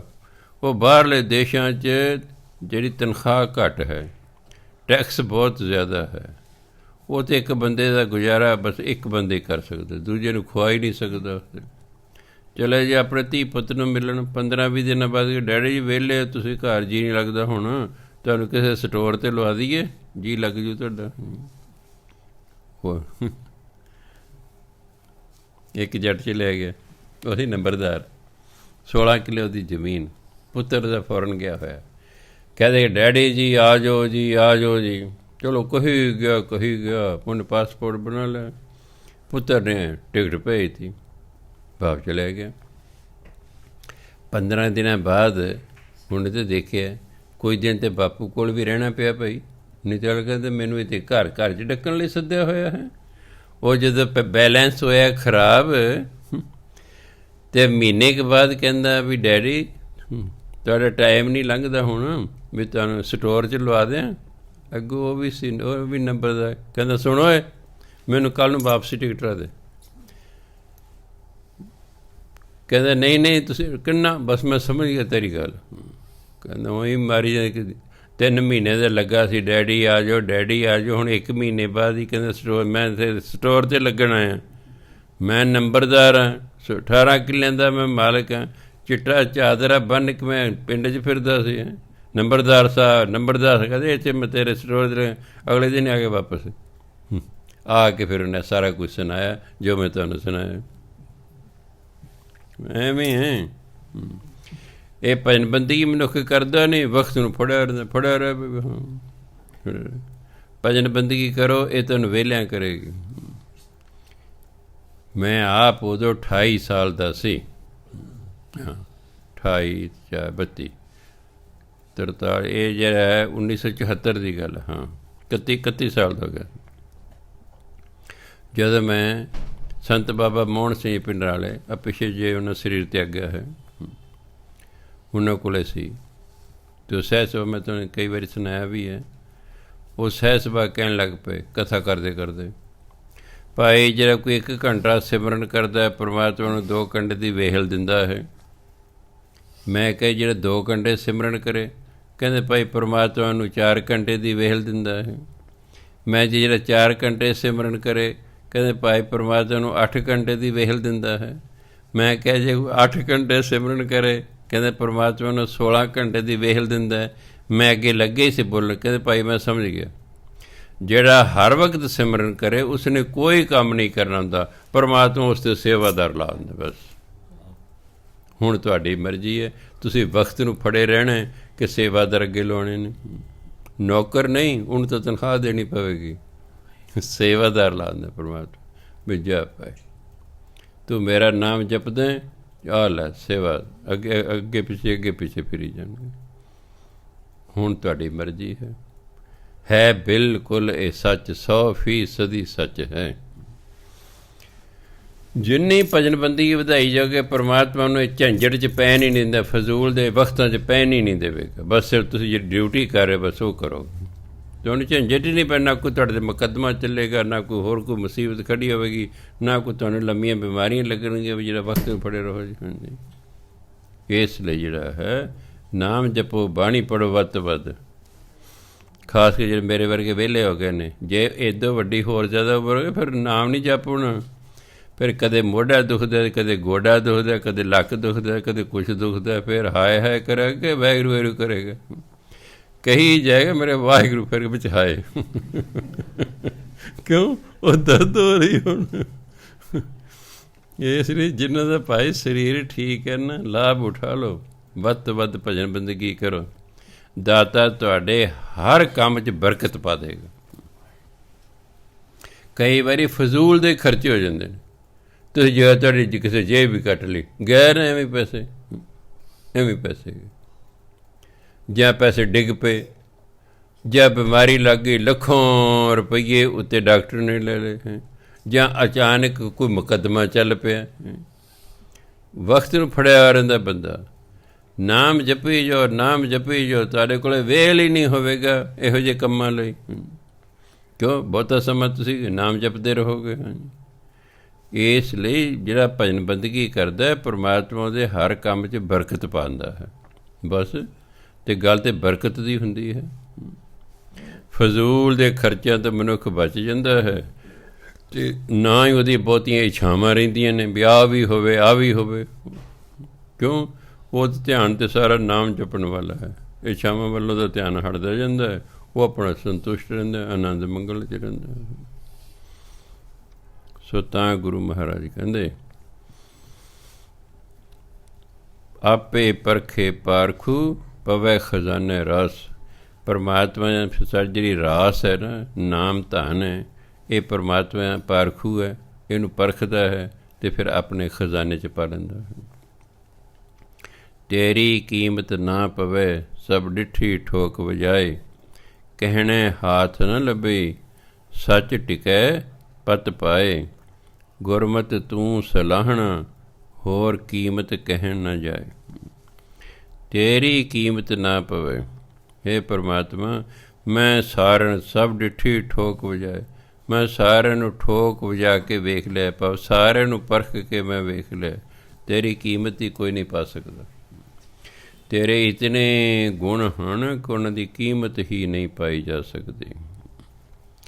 ਕਹਿਣੇ ਹਾਥ ਨਾਲ ਬਣੀ, ਕਹਿਣ ਨਾਲ ਤੇਰੇ ਗੁਣਾਂ ਦਾ ਅੰਤ ਨਹੀਂ ਪਾਇਆ। ਹਾਥ ਹੁੰਦਾ ਅੰਤ, ਹਾਥ ਹੁੰਦਾ ਥਾ। ਜਿਵੇਂ ਹਾਥ ਹੋਵੇ ਅਸਗਾਹ ਹੁੰਦਾ ਜਪਜੀ ਸਾਹਿਬ 'ਚ, ਅਸਗਾਹ ਸਮੁੰਦਰ ਨੂੰ ਕਹਿੰਦੇ ਨੇ। ਜਦੋਂ ਮਨੁੱਖ ਸੁਣਦਾ ਨਾ ਨਾਮ, ਜਦੋਂ ਮਨੁੱਖ ਨਾਮ ਸੁਣਦਾ ਹੈ, ਇਹ ਸਮੁੰਦਰ ਦੇ ਅੰਤ ਦਾ ਵੀ ਉਸਨੂੰ ਪਤਾ ਲੱਗਦਾ ਵੀ ਕਿੱਥੋਂ ਤੱਕ ਹੈ ਅਤੇ ਕਿੰਨਾ ਡੂੰਘਾ ਹੈ। ਹਾਥ ਹੁੰਦਾ ਅੰਤ ਜਾਂ ਥਾ, ਜਿਹਨੂੰ ਡੂੰਘਾਈ ਕਹਿੰਦੇ ਨੇ। ਕਹਿਣ ਨਾਲ ਪਰਮਾਤਮਾ ਦਾ ਅੰਤ ਨਹੀਂ ਪਾਇਆ ਜਾ ਸਕਦਾ। ਸੱਚ ਟਿਕੈ ਪਤ ਹੋਏ। ਹਾਂ, ਜਦੋਂ ਪਰਮਾਤਮਾ ਦਾ ਨਾਮ ਅੰਦਰ ਟਿਕ ਜਾਵੇਗਾ, ਫਿਰ ਇੱਜ਼ਤ ਮਾਨ ਪ੍ਰਾਪਤ ਹੁੰਦਾ ਹੈ। ਜਦੋਂ ਬਾਣੀ ਅੰਦਰ ਵਸ ਜੇ, ਪਰਮਾਤਮਾ ਦਾ ਨਾਮ ਅੰਦਰ ਵਸ ਜੇ, ਫਿਰ ਇੱਥੇ ਵੀ ਇੱਜ਼ਤ ਅਤੇ ਪਰਮਾਤਮਾ ਦੇ ਦਰ 'ਤੇ ਵੀ ਇੱਜ਼ਤ। ਗੁਰਮਤਿ ਤੂੰ ਸਲਾਹਣਾ ਹੋਰ ਕੀਮਤ ਕਹਿਣ ਨਾ ਜਾਏ। ਬਸ ਗੁਰੂ ਦੀ ਮੱਤ ਲੈ ਕੇ ਤੇਰੀ ਸਿਫਤ ਸਲਾਹ ਕਰਨੀ ਚਾਹੀਦੀ ਹੈ। ਹੋਰ ਕੀਮਤ ਤੇਰੀ ਕੋਈ ਕਹੀ ਹੀ ਨਹੀਂ ਜਾ ਸਕਦੀ ਹੈ, ਹੋਰ ਤੇਰੀ ਕੋਈ ਵਡਿਆਈ ਕੀਤੀ ਨਹੀਂ ਜਾ ਸਕਦੀ। ਬਸ ਗੁਰੂ ਦੀ ਮੱਤ 'ਤੇ ਚੱਲ ਕੇ ਪਰਮਾਤਮਾ ਦੀ ਸਿਫਤ ਸਲਾਹ ਕਰਨੀ ਚਾਹੀਦੀ ਹੈ, ਆਪਣੀ ਮਰਜ਼ੀ ਨਾਲ ਨਹੀਂ ਕਿ ਜੀ ਵਾਹਿਗੁਰੂ ਵਾਹਿਗੁਰੂ ਕਰਨਾ ਜੀ। ਗੁਰੂ ਦੀ ਕੀ ਲੋੜ ਹੈ? ਪਤਾ ਲੱਗੇ ਵਾਹਿਗੁਰੂ ਵਾਹਿਗੁਰੂ ਕਰਨਾ, ਪਤਾ ਵੀ ਹੈ, ਸਾਰੇ ਸਿੱਖਾਂ ਨੂੰ ਪਤਾ ਵੀ ਵਾਹਿਗੁਰੂ ਵਾਹਿਗੁਰੂ ਕਰਨਾ। ਹੁਣ ਸੰਗਤ ਬੈਠੀ ਹੁੰਦੀ ਹੈ, ਸਾਰੇ ਥੋੜ੍ਹੇ ਅੰਮ੍ਰਿਤਧਾਰੀ ਹੁੰਦੇ ਨੇ, ਕੀਰਤਨੀਏ ਕੀ ਬਾਬੇ ਕੀ ਸਾਰੇ ਦੇ ਨਾਮ ਜਪਾਉਂਦੇ ਨੇ, ਸਾਰੇ ਦੇ ਨਾਮ ਜਪਾਉਂਦੇ ਨੇ, ਵਾਹਿਗੁਰੂ ਵਾਹਿਗੁਰੂ ਵਾਹਿਗੁਰੂ ਵਾਹਿਗੁਰੂ। ਅਗਲਾ ਕਹਿੰਦੇ ਫਿਰ ਠੀਕ ਹੈ, ਅਸੀਂ ਤਾਂ ਅੰਮ੍ਰਿਤ ਛਕੇ ਹੀ ਨਹੀਂ, ਸਾਡੇ ਤੋਂ ਨਾਮ ਜਪਾ, ਫਿਰ ਨਾਮ ਜਪੇ, ਲੋੜ ਕੀ ਅੰਮ੍ਰਿਤ ਛਕਣ ਦੀ ਹੈ? ਵੀ ਅੰਮ੍ਰਿਤ ਛਕਣ ਦੀ ਕੀ ਲੋੜ ਹੈ? ਨਿਗੋਰਿਆਂ ਤੋਂ ਵੀ ਨਾਮ ਜਪਾਈ ਜਾ ਰਹੇ ਨੇ, ਉਹਦੇ ਨਿਗੋਰੇ ਨੇ, ਹੁਣ ਤਾਂ ਅਧਿਕਾਰ ਹੀ ਨਹੀਂ ਮਿਲਿਆ, ਉਹਨਾਂ ਨੂੰ ਨਾਮ ਹੀ ਨਹੀਂ ਮਿਲਿਆ, ਜਪਾਓਗੇ ਤੁਸੀਂ ਕੀ? ਹੁਣ ਨਾਮ ਹੀ ਨਹੀਂ ਮਿਲਿਆ। ਇਹੀ ਸ਼ਬਦ ਗੁਰਮੰਤਰ ਦੇਗਾ ਨਾ ਗੁਰੂ, ਫੇਰ ਹੈ। ਇਹ ਨਹੀਂ ਕਿ ਵਾਹਿਗੁਰੂ ਕਰਨਾ ਐਵੇਂ ਚਲੇ ਜਾਏਗਾ, ਐਵੇਂ ਨਹੀਂ ਜਾਂਦਾ ਹੈਗਾ, ਕੋਈ ਕਰਮ ਐਵੇਂ ਨਹੀਂ ਜਾਂਦਾ। ਪਰ ਐਂ ਸਮਝ ਲਓ ਵੀ ਦੋ ਜੱਟ ਨੇ, ਦੋਨਾਂ ਨੇ ਕਣਕ ਬੀਜਤੀ, ਵੱਡੀ ਵੱਡੀ ਕਣਕ ਹੋ ਗਈ ਹੈ। ਇੱਕ ਦੀ ਫਸਲ ਨੂੰ ਸਿੱਟੇ ਲੱਗ ਗਏ, ਇੱਕ ਦੀ ਫਸਲ ਨੂੰ ਸਿੱਟੇ ਹੀ ਨਹੀਂ ਲੱਗੇ। ਜਿਹਦੇ ਸਿੱਟੇ ਲੱਗ ਗਏ ਦਾਣੇ ਹੋਣਗੇ, ਦੂਜੇ ਸਿੱਟੇ ਹੀ ਨਹੀਂ ਲੱਗੇ। ਸਿਰਫ ਇੰਨੇ ਉਹ ਡੰਗਰਾਂ ਨੂੰ ਵੱਢ ਕੇ ਫਸਲ ਚਾਰ ਚੁਰ ਦੇਵੇਗਾ, ਉਹਨੂੰ ਬੀਜ ਲੱਗੇ ਹੀ ਨਹੀਂ। ਐਂ ਸੋ ਜਿਹਦੇ ਸਿੱਟੇ ਲੱਗ ਗਏ ਸਮਝੋ ਇਹ ਗੁਰੂ ਵਾਲਾ ਸੀ, ਦੂਜਾ ਜੇ ਨਿਗੋਰਾ ਸੀ। ਬਸ ਦੂਜਾ ਨਿਗੋਰਾ ਸੀ। ਇੱਕ ਨੂੰ ਪਰਮਾਤਮਾ ਦੀ ਪ੍ਰਾਪਤੀ ਹੋ ਗਈ, ਦੂਜੇ ਪਰਮਾਤਮਾ ਦੀ ਪ੍ਰਾਪਤੀ ਬਿਨਾਂ ਰਹਿ ਗਿਆ। ਉਂਝ ਜੋ ਵਾਹਿਗੁਰੂ ਵਾਹਿਗੁਰੂ ਕਰ ਰਿਹਾ ਉਹ ਹੋਰ ਬੜੇ ਫਾਇਦੇ ਨੇ। ਇਹ ਨਹੀਂ ਕਿ ਵੀ ਉਹ ਨਹੀਂ ਕਰਨਾ ਚਾਹੀਦਾ, ਜੇ ਮੈਂ ਨਾਮ ਨਹੀਂ ਅਜੇ ਲਿਆ ਅਤੇ ਮੈਨੂੰ ਵਾਹਿਗੁਰੂ ਵਾਹਿਗੁਰੂ ਨਹੀਂ ਕਰਨਾ ਚਾਹੀਦਾ। ਆਪਣੀ ਫਸਲ 'ਤੇ ਤਿਆਰ ਕਰਦੇ ਰਹਿਣਾ ਚਾਹੀਦਾ। ਕੀ ਪਤਾ ਜਦੋਂ ਉਹਨੂੰ ਸਾਡੀ ਫਸਲ ਤਿਆਰ ਹੋਵੇ ਉਦੋਂ ਨੂੰ ਸਾਡਾ ਮਨ ਕਰ ਜੇ ਵੀ ਯਾਰ ਆਪਣਾ ਅੰਮ੍ਰਿਤ ਛਕ ਲਓ, ਅਤੇ ਬਸ ਨਾਲ ਦੇ ਨਾਲ ਸਿੱਟੇ ਲੱਗ ਜਾਣੇ। ਬਸ ਫਸਲ ਤਾਂ ਪਹਿਲਾਂ ਹੀ ਤਿਆਰ ਸੀ। ਆ ਪਿੱਛੇ 103 ਦੇ ਵਿੱਚ ਇੱਕ ਸਰਦਾਰ ਗੁਰਚਰਨ ਸਿੰਘ ਜੀ ਰਿਹਾ ਕਰ, ਜਿਹੜੇ ਗ੍ਰੀਨ ਪਾਰਕ ਬਾਹਰ ਚਲੇ ਗਏ, ਹੁਣ ਫੌਰਨ ਚਲੇ ਗਏ ਨੇ। ਉਹਨਾਂ ਦੇ ਪਿਤਾ ਜੀ ਹਰ ਵਕਤ ਸੁਖਮਨੀ ਸਾਹਿਬ ਦਾ ਪਾਠ ਕਰਦੇ, ਮੂੰਹ ਨਹੀਂ ਯਾਦ ਸੀ ਉਹਨਾਂ, ਬਜ਼ੁਰਗ ਸਨ। ਇੱਕ ਦਿਨ ਬੀਬੀ ਜੀ ਨੂੰ ਮਿਲ ਪਏ। ਬੀਬੀ ਜੀ ਕਹਿੰਦੇ ਬਾਪੂ ਜੀ ਵੀ ਤੁਸੀਂ ਸੁਖਮਨੀ ਸਾਹਿਬ ਦਾ ਬਹੁਤ ਪਾਠ ਕਰਦੇ ਹੋ, ਬਹੁਤ ਚੰਗੀ ਗੱਲ ਹੈ, ਪਰ ਤੁਸੀਂ ਨਾ ਅੰਮ੍ਰਿਤ ਨਹੀਂ ਛਕਿਆ। ਗੱਲ ਬਣਨੀ ਨਹੀਂ ਤੁਹਾਡੀ, ਉਮਰ ਵੀ ਤੁਹਾਡੀ ਬਹੁਤ ਹੋ ਗਈ ਹੈ। ਵੀ ਮੇਰੀ ਬੇਨਤੀ ਹੈ ਤੁਸੀਂ ਅੰਮ੍ਰਿਤ ਛਕ ਲਓ, ਫਿਰ ਤੁਸੀਂ ਦੇਖਿਓ। ਚਲੋ ਜੀ, ਕਈ ਵਾਰੀ ਬੰਦਾ ਸਤੋ ਗੁਣੀ ਹੁੰਦਾ, ਜਦੋਂ ਅੰਮ੍ਰਿਤ ਛਕਾਇਆ ਉਹਨੇ ਛਕ ਲਿਆ। ਜਿਉਂ ਹੀ ਅੰਮ੍ਰਿਤ ਛਕਿਆ ਉਹ ਜਿਹੜੀ ਫਸਲ ਸੀ ਨਾ ਉਹਨੂੰ ਸਿੱਟੇ ਲੱਗ ਗਏ। ਸਵੇਰੇ ਅੰਮ੍ਰਿਤ ਵੇਲੇ ਉੱਠੇ ਨਹਾ ਧੋ ਕੇ, ਸਾਰੇ ਕਮਰੇ ਚਾਨਣ ਹੋ ਗਿਆ। ਉਹਨਾਂ ਸੋਚਿਆ ਵੀ ਇਹ ਬੱਚਿਆਂ ਨੇ ਲਾਈਟ ਜਗਾਤੀ ਹੈ। ਉਹ ਬੱਚਿਓ ਅਬ ਲਾਈਟ ਬੰਦ ਕਰੋ। ਉਹ ਕਹੇ ਦਾਦਾ ਜੀ ਤੁਹਾਡੇ ਕਮਰੇ 'ਤੇ ਹਨੇਰਾ ਹੈ। ਕਹੇ ਨਹੀਂ, ਆ ਸਾਰਾ ਕਮਰਾ ਚਾਨਣ ਨਾਲ ਭਰ ਗਿਆ ਹੈ, ਲਾਈਟ ਬੰਦ ਕਰੋ। ਕਹਦੇ ਦਾਦਾ ਜੀ ਤੁਹਾਡੇ ਕਮਰੇ 'ਚ ਕੋਈ ਲਾਈਟ ਨਹੀਂ ਜਗਦੀ, ਹਨੇਰਾ ਹੈ। ਸਵੇਰੇ ਮਿਸਿਸ ਨਾਲ ਗੱਲ ਹੋਈ, ਕਹਿੰਦੇ ਬਾਪੂ ਜੀ ਬਸ ਆਹੀ ਕਸਰ ਹੋ ਗਿਆ ਨਾ ਚਾਨਣ। ਉਹ ਕਮਰੇ ਚਾਨਣ ਨਹੀਂ ਸੀ, ਤੁਹਾਡੇ ਅੰਦਰ ਚਾਨਣ ਹੋ ਗਿਆ ਉਹ ਨਾਮ ਦਾ। ਤੁਹਾਡੀ ਫਸਲ ਤਿਆਰ ਸੀ, ਬਸ ਹੁਣ ਫਲ ਲੱਗ ਗਿਆ। ਫਸਲ ਤਿਆਰ ਕਰਦੇ ਰਹੋ। ਇਹ ਨਹੀਂ ਕਿ ਮੈਂ ਜੀ ਹਾਂਜੀ ਲਿਆ ਨਹੀਂ ਗੁਰਮੰਤਰ ਅਜੇ ਅਤੇ ਮੈਂ ਕੀ ਫਾਇਦਾ ਮੈਨੂੰ ਵਾਹਿਗੁਰੂ ਵਾਹਿਗੁਰੂ ਕਰਨ ਦਾ। ਨਹੀਂ, ਵਾਹਿਗੁਰੂ ਵਾਹਿਗੁਰੂ ਕਰਦੇ ਰਹੋ, ਫਸਲ 'ਤੇ ਤਿਆਰ ਕਰ ਲਓ। ਜਦੋਂ ਪਰਮਾਤਮਾ ਦੇਖੇਗਾ ਨਾ ਕਿ ਵਾਕਈ ਨੇ ਫਸਲ ਤਿਆਰ ਕਰ ਲਈ, ਹੁਣ ਬੀਜ ਹੀ ਪਾਉਣਾ ਉਹਦੇ ਵਿੱਚ, ਕੋਈ ਨਾ ਕੋਈ ਢੋਹ ਟਿਕਾ ਦੇਗਾ। ਉਹ ਪਰਮਾਤਮਾ ਕੋਈ ਸਬੱਬ ਬਣਾ ਦੇਗਾ। ਦੇਖੋ ਢੋਹ ਟਿਕਾਣਾ ਸੀ ਨਾ ਪਰਮਾਤਮਾ ਨੇ, ਵੀ ਬੀਬੀ ਜੀ ਨੇ ਕਿਹਾ ਅਤੇ ਉਹਨਾਂ ਨੇ ਮੰਨ ਲਿਆ, ਮੰਨ ਲਿਆ ਅਤੇ ਬਸ ਇੱਕਦਮ ਜਿਹੜਾ ਹੈ ਉਹ ਫਸਲ ਨੂੰ ਬੀਜ ਪੈ ਗਿਆ। ਇਸ ਲਈ ਆਪਣੀ ਫਸਲ ਤਿਆਰ ਕਰਦੇ ਰਹੀਦਾ, ਚਾਹੇ ਮੂਲ ਮੰਤਰ ਕਰੀ ਜਾਓ, ਚਾਹੇ ਜਿਹੜਾ ਪਾਠ ਕਰੀ ਜਾਓ, ਚਾਹੇ ਵਾਹਿਗੁਰੂ ਵਾਹਿਗੁਰੂ ਕਰੀ ਜਾਓ, ਆਪਣੀ ਫਸਲ ਤਿਆਰ ਕਰਦੇ ਰਹੋ। ਜਦੋਂ ਫਸਲ ਤਿਆਰ ਹੋ ਗਈ ਯਾਦ ਰੱਖਿਓ ਪਰਮਾਤਮਾ ਆਪੇ ਸਬੱਬ ਬਣਾ ਦੇਗਾ, ਤੁਸੀਂ ਆਪੇ ਹੀ ਅੰਮ੍ਰਿਤਧਾਰੀ ਹੋ ਜਾਓਗੇ। ਬਸ ਫਿਰ ਗੱਲ ਬਣਨੀ ਸ਼ੁਰੂ ਹੋ ਜਾਏਗੀ। ਸੋ ਇਸ ਲਈ ਗੁਰੂ ਮਹਾਰਾਜ ਕਹਿੰਦੇ ਨੇ ਗੁਰਮਤਿ ਤੂੰ ਸਲਾਹਣ, ਹੋਰ ਕੀਮਤ ਕਹਿਣ ਨਾ ਜਾਏ। ਗੁਰੂ ਦੀ ਮੱਤ 'ਤੇ ਚੱਲ ਕੇ ਤੇਰੀ ਸਿਫਤ ਸਲਾਹ ਕਰਦੇ ਰਹਿਣਾ ਚਾਹੀਦਾ, ਹੋਰ ਤਾਂ ਤੇਰੀ ਕੋਈ ਕੀਮਤ ਨਹੀਂ ਪਾ ਸਕਦਾ। ਜਿਤ ਤਨ ਨਾਮ ਨਾ ਭਾਵੇ, ਤਿਤ ਤਨ ਹਉਮੈ ਬਾਦ। ਗੁਰ ਬਿਨ ਗਿਆਨ ਨਾ ਪਾਈਐ, ਵਿਖਿਆ ਦੂਜਾ ਸਾਧ। ਬਿਨ ਗੁਣ ਕਾਮ ਨਾ ਆਵੇ, ਮਾਇਆ ਫੀਕਾ ਸਾਧ। ਜਿਤ ਤਨ ਨਾਮ ਨਾ ਭਾਵੇ, ਜਿਸ ਸਰੀਰ ਨੂੰ ਨਾਮ ਚੰਗਾ ਹੀ ਨਹੀਂ ਲੱਗਦਾ, ਜਿਸ ਸਰੀਰ ਨੂੰ ਕਿਸੇ ਨੇ ਕਹਿੰਦੇ ਨਾਮ ਜਪਿਆ ਕਰ, ਉਹ ਸੁਣਦੇ ਨਹੀਂ ਤੁਹਾਡੀ ਗੱਲ, ਕਿਉਂ ਚੰਗਾ ਲੱਗਦਾ। ਜਿਵੇਂ ਬੱਚਿਆਂ ਨੂੰ ਕਹੋ ਨਾ ਸਟੇਜ 'ਤੇ ਕੱਲ੍ਹ ਦੀ ਛੁੱਟੀ ਹੈ, ਕੀ ਜੀ, ਕਿਉਂ ਚੰਗੀ ਗੱਲ ਸੀ ਨਾ, ਦੁਬਾਰਾ ਸੁਣਨਾ ਚਾਹੁੰਦੇ ਕੀ ਜੀ, ਹਾਲਾਂਕਿ ਸੁਣ ਗਿਆ ਕੀ ਜੀ। ਉਹ ਭਾਈ ਕੱਲ੍ਹ ਦੀ ਛੁੱਟੀ ਹੈ। ਜੇ ਸ਼ਨੀਚਰਵਾਰ ਨੂੰ ਕਹੋ ਭਾਈ ਕੱਲ੍ਹ ਨੂੰ ਐਤਵਾਰ ਹੈ ਪਰ ਕੱਲ੍ਹ ਨੂੰ ਸਕੂਲ ਲੱਗੂਗਾ, ਕੋਈ ਨਹੀਂ ਪੁੱਛਦਾ ਕੀ ਜੀ, ਨਾ ਕੋਈ ਨਹੀਂ ਪੁੱਛਦਾ। ਕਿਉਂ? ਉਹ ਗੱਲ ਚੰਗੀ ਨਹੀਂ ਲੱਗੀ, ਉਹ ਦੁਬਾਰਾ ਸੁਣਨ ਨੂੰ ਤਿਆਰ ਨਹੀਂ ਹੈਗੇ। ਚੰਗੀ ਲੱਗੀ ਹੈ ਵਾਰੀ ਵਾਰੀ ਸੁਣਦਾ ਅਗਲਾ। ਸਾਡਾ ਤਜਰਬਾ, ਤੁਸੀਂ ਵਿਦਿਆਰਥੀ ਰਹੇ ਹੋ, ਤੁਹਾਨੂੰ ਛੁੱਟੀ, ਵਿਦਿਆਰਥੀ ਨੂੰ ਸਭ ਤੋਂ ਚੰਗੀ ਚੀਜ਼ ਛੁੱਟੀ ਲੱਗਦੀ। ਇੱਕ ਨੂੰ ਪੁੱਛਿਆ ਤੈਨੂੰ ਸਾਰੇ ਦਿਨਾਂ 'ਚੋਂ ਕਿਹੜਾ ਦਿਨ ਚੰਗਾ ਲੱਗਦਾ? ਕਹਿੰਦਾ ਐਤਵਾਰ। ਕਹਿੰਦੇ ਕਿਉਂ? ਕਹਿੰਦਾ ਉਹਦੀ ਛੁੱਟੀ ਹੁੰਦੀ ਹੈ। ਇਹ ਤਾਂ ਇੱਕ ਧਰਮ ਹੈ ਜਿਸ 'ਚ ਕੋਈ ਛੁੱਟੀ ਨਹੀਂ ਹੁੰਦੀ। ਧਰਮ ਦੇ ਵਿੱਚ ਕੋਈ ਛੁੱਟੀ ਨਹੀਂ, no holiday. Every day is Monday, no Sunday, no holiday. ਬਸ ਧਰਮ 'ਚ ਕੋਈ ਛੁੱਟੀ ਨਹੀਂ ਹੁੰਦੀ। ਇਸੇ ਧਰਮੀ ਬੰਦਾ ਇਹ ਨਹੀਂ ਕਿ ਅੱਜ ਐਤਵਾਰ ਸ਼ਨੀਚਰਵਾਰ ਪਏ ਰਹੋ, ਦਫ਼ਤਰ ਨਹੀਂ ਜਾਣਾ। ਨੋ, ਧਰਮੀ ਬੰਦੇ ਨੂੰ ਉਸੇ ਵੇਲੇ ਹੀ ਉੱਠ ਰਿਹਾ ਜੋ ਸ਼ੁੱਕਰਵਾਰ ਨੂੰ ਉੱਠਦਾ ਸੀ। ਉਹ ਜਿਸ ਵੇਲੇ ਸ਼ੁੱਕਰਵਾਰ ਨੂੰ ਉੱਠਿਆ ਉਸੇ ਵੇਲੇ ਸ਼ਨੀਚਰਵਾਰ ਅਤੇ ਐਤਵਾਰ ਨੂੰ ਉੱਠੇਗਾ। ਇਹ ਨਹੀਂ ਕਿ 1.5 ਮਹੀਨੇ ਦੇ ਸਕੂਲ ਛੁੱਟੀਆਂ ਹੋ ਗਈਆਂ ਨੇ, ਟੀਚਰ ਵੇਲੇ ਨੇ ਅਤੇ ਉੱਠੋ ਹੀ ਨਾ ਜੀ 1.5 ਮਹੀਨੇ, ਹੁਣ ਆਰਾਮ ਨਾਲ ਉੱਠਿਆ ਕਰਾਂਗੇ। ਇਹਦੇ ਉਹ ਧਰਮੀ ਲੋਕ ਨਹੀਂ ਹੈਗੇ। ਧਰਮੀ ਬੰਦੇ ਨੂੰ ਛੁੱਟੀ ਛੱਟੀ ਨਾਲ ਕੋਈ ਲੈਣਾ ਦੇਣਾ ਨਹੀਂ ਹੁੰਦਾ। ਉਹਨੇ ਆਪਣੇ ਉਸੇ ਵੇਲੇ ਉੱਠਣਾ ਹੈ, ਆਪਣੀ ਭਜਨ ਬੰਦਗੀ ਕਰਨੀ ਹੈ। ਠੀਕ ਹੈ, ਜਿਹਨੇ ਆਪਣਾ ਸੈਰ ਕਰ ਲਓ, ਆਰਾਮ ਕਰ ਲਓ, ਉਹ ਗੱਲ ਵੱਖਰੀ ਹੈ। ਉਹ ਧਰਮੀ ਬੰਦੇ ਲਈ ਐਕਚੁਅਲੀ ਛੁੱਟੀ ਹੀ ਕੋਈ ਨਹੀਂ ਹੁੰਦੀ। ਇਸ ਲਈ ਦਿਲ ਲੱਗਾ ਰਹਿੰਦਾ ਉਹਦਾ। ਬਹੁਤ ਵਿਚਾਰਾ ਜੀ ਨਹੀਂ ਲੱਗਦਾ। ਉਹ ਅਖਬਾਰ ਨੂੰ ਐਂ ਪੜ੍ਹਦੇ ਨੇ ਜਿਵੇਂ ਉਹਦਾ ਸਹਿਜ ਪਾਠ ਕਰਨਾ ਹੁੰਦਾ। ਉਹਨੂੰ ਲੱਗੇ ਰਹਿੰਦਾ ਇਹਦੇ 'ਚ ਕੀ ਹੈ। ਜਿਹੜੀ ਚੀਜ਼ ਸਵੇਰੇ 5 ਰੁਪਈਏ ਦੀ ਸੀ, ਘੰਟੇ ਨੂੰ 98 ਦੀ ਰਹਿ ਜਾਣੀ ਹੈ। ਉਹ ਗੱਲ ਬਣੀ ਕੋਈ ਨਹੀਂ। ਉਹਨੇ ਉਹਦਾ ਸਹਿਜ ਪਾਠ ਕਰ ਦਿੱਤੇ। ਕਿਉਂ? ਵੇਲੜ ਦੇ ਟਾਈਮ ਲੰਘਦਾ ਨਹੀਂ ਹੈ। ਹੁਣ ਤਾਂ ਹੋਰ ਵੀ ਮੌਜ ਮੋਬਾਈਲ 'ਤੇ ਹੁੰਦਾ, ਪਰ ਕੀ ਵੇਖੀ ਜਾਂਦੇ, ਬਸ ਐਂ ਕਰੀ ਜਾਂਦੇ। ਮੈਂ ਚੱਲ ਟਾਈਮ ਲੰਘਾਉਣ ਦਾ ਤਾਂ ਵਧੀਆ ਢੰਗ ਹੈ, ਇਹਨੂੰ ਵੇਖੀ ਜਾਂਦੇ। ਭਜਨ ਬੰਦਗੀ ਕਰਨ ਵਾਲੇ ਦਾ ਤਾਂ ਟਾਈਮ ਹੀ ਸਭ ਤੋਂ ਵਧੀਆ ਲੰਘਦਾ। ਹੁਣ ਤਾਂ ਹੁੰਦਾ ਹੀ ਨਹੀਂ ਵੀ ਛੁੱਟੀ ਹੈ ਜੀ, ਵੀ ਉਹ ਜੀ ਹੁਣ ਕਿਸੇ ਨੂੰ ਸੱਦ ਲਓ ਜੀ ਫਲਾਣਾ। ਉਹ ਆਪਣਾ ਭਜਨ ਬੰਦਗੀ 'ਤੇ ਲੱਗਾ ਰਹਿੰਦਾ ਹੈ। ਉਹਨੂੰ ਸੋ ਜਿੰਨੀ ਵੇਲ ਮਿਲਦੀ ਉਨੀ ਵੱਧ ਤੋਂ ਵੱਧ ਭਜਨ ਬੰਦਗੀ ਕਰਦਾ। ਉਹ ਇਹ ਕਹਿੰਦਾ ਵੀ ਮੈਂ ਭਜਨ ਬੰਦਗੀ ਕੀਤੀ ਇਸ ਲਈ ਮੈਨੂੰ ਵੇਲ ਮਿਲੀ। ਹੁਣ ਕਿਉਂਕਿ ਵੇਲ ਮਿਲੀ ਇਸ ਲਈ ਮੈਂ ਹੋਰ ਭਜਨ ਬੰਦਗੀ ਕਰਾਂ।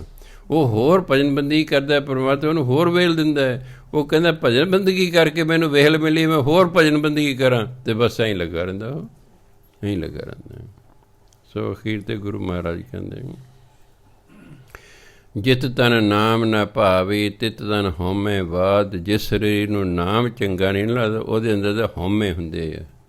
ਉਹਦੇ ਅੰਦਰ ਤਾਂ ਹਉਮੈ ਦਾ ਵਾਦ ਝਗੜਾ ਹੁੰਦਾ ਹੈ। ਗੁਰ ਬਿਨ ਗਿਆਨ ਨਾ ਪਾਈਏ। ਗੁਰੂ ਤੋਂ ਬਿਨਾਂ ਰੱਬੀ ਗਿਆਨ ਪ੍ਰਾਪਤ ਹੀ ਨਹੀਂ ਹੁੰਦਾ ਹੈ। ਵਿਖਿਆ ਦੂਜਾ ਸਾਧ। ਦੂਜਾ ਸਾਧਨ ਮਾਇਆ ਦਾ ਸਵਾਦ। ਕਹਿੰਦੇ ਮਾਇਆ ਦਾ ਸਵਾਦ ਜਿਹੜਾ ਹੈ ਇਹ ਤਾਂ ਮਨੁੱਖ ਨੂੰ ਦੂਜੇ ਪਾਸੇ ਲੈ ਕੇ ਜਾਂਦਾ, ਰੱਬ ਵਾਲੇ ਪਾਸਿਓਂ ਹਟਾ ਦਿੰਦਾ ਹੈ।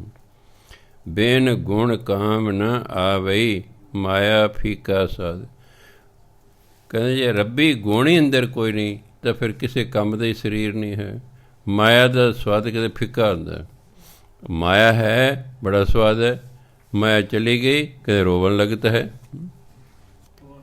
ਮਾਇਆ ਆ ਗਈ ਹੈ ਦੌੜਿਆ ਫਿਰਤਾ ਹੈ, ਮਾਇਆ ਗਈ ਰੋਵਣ ਲੱਗਦਾ ਹੈ। ਹਾਂਜੀ, ਕਿਉਂ?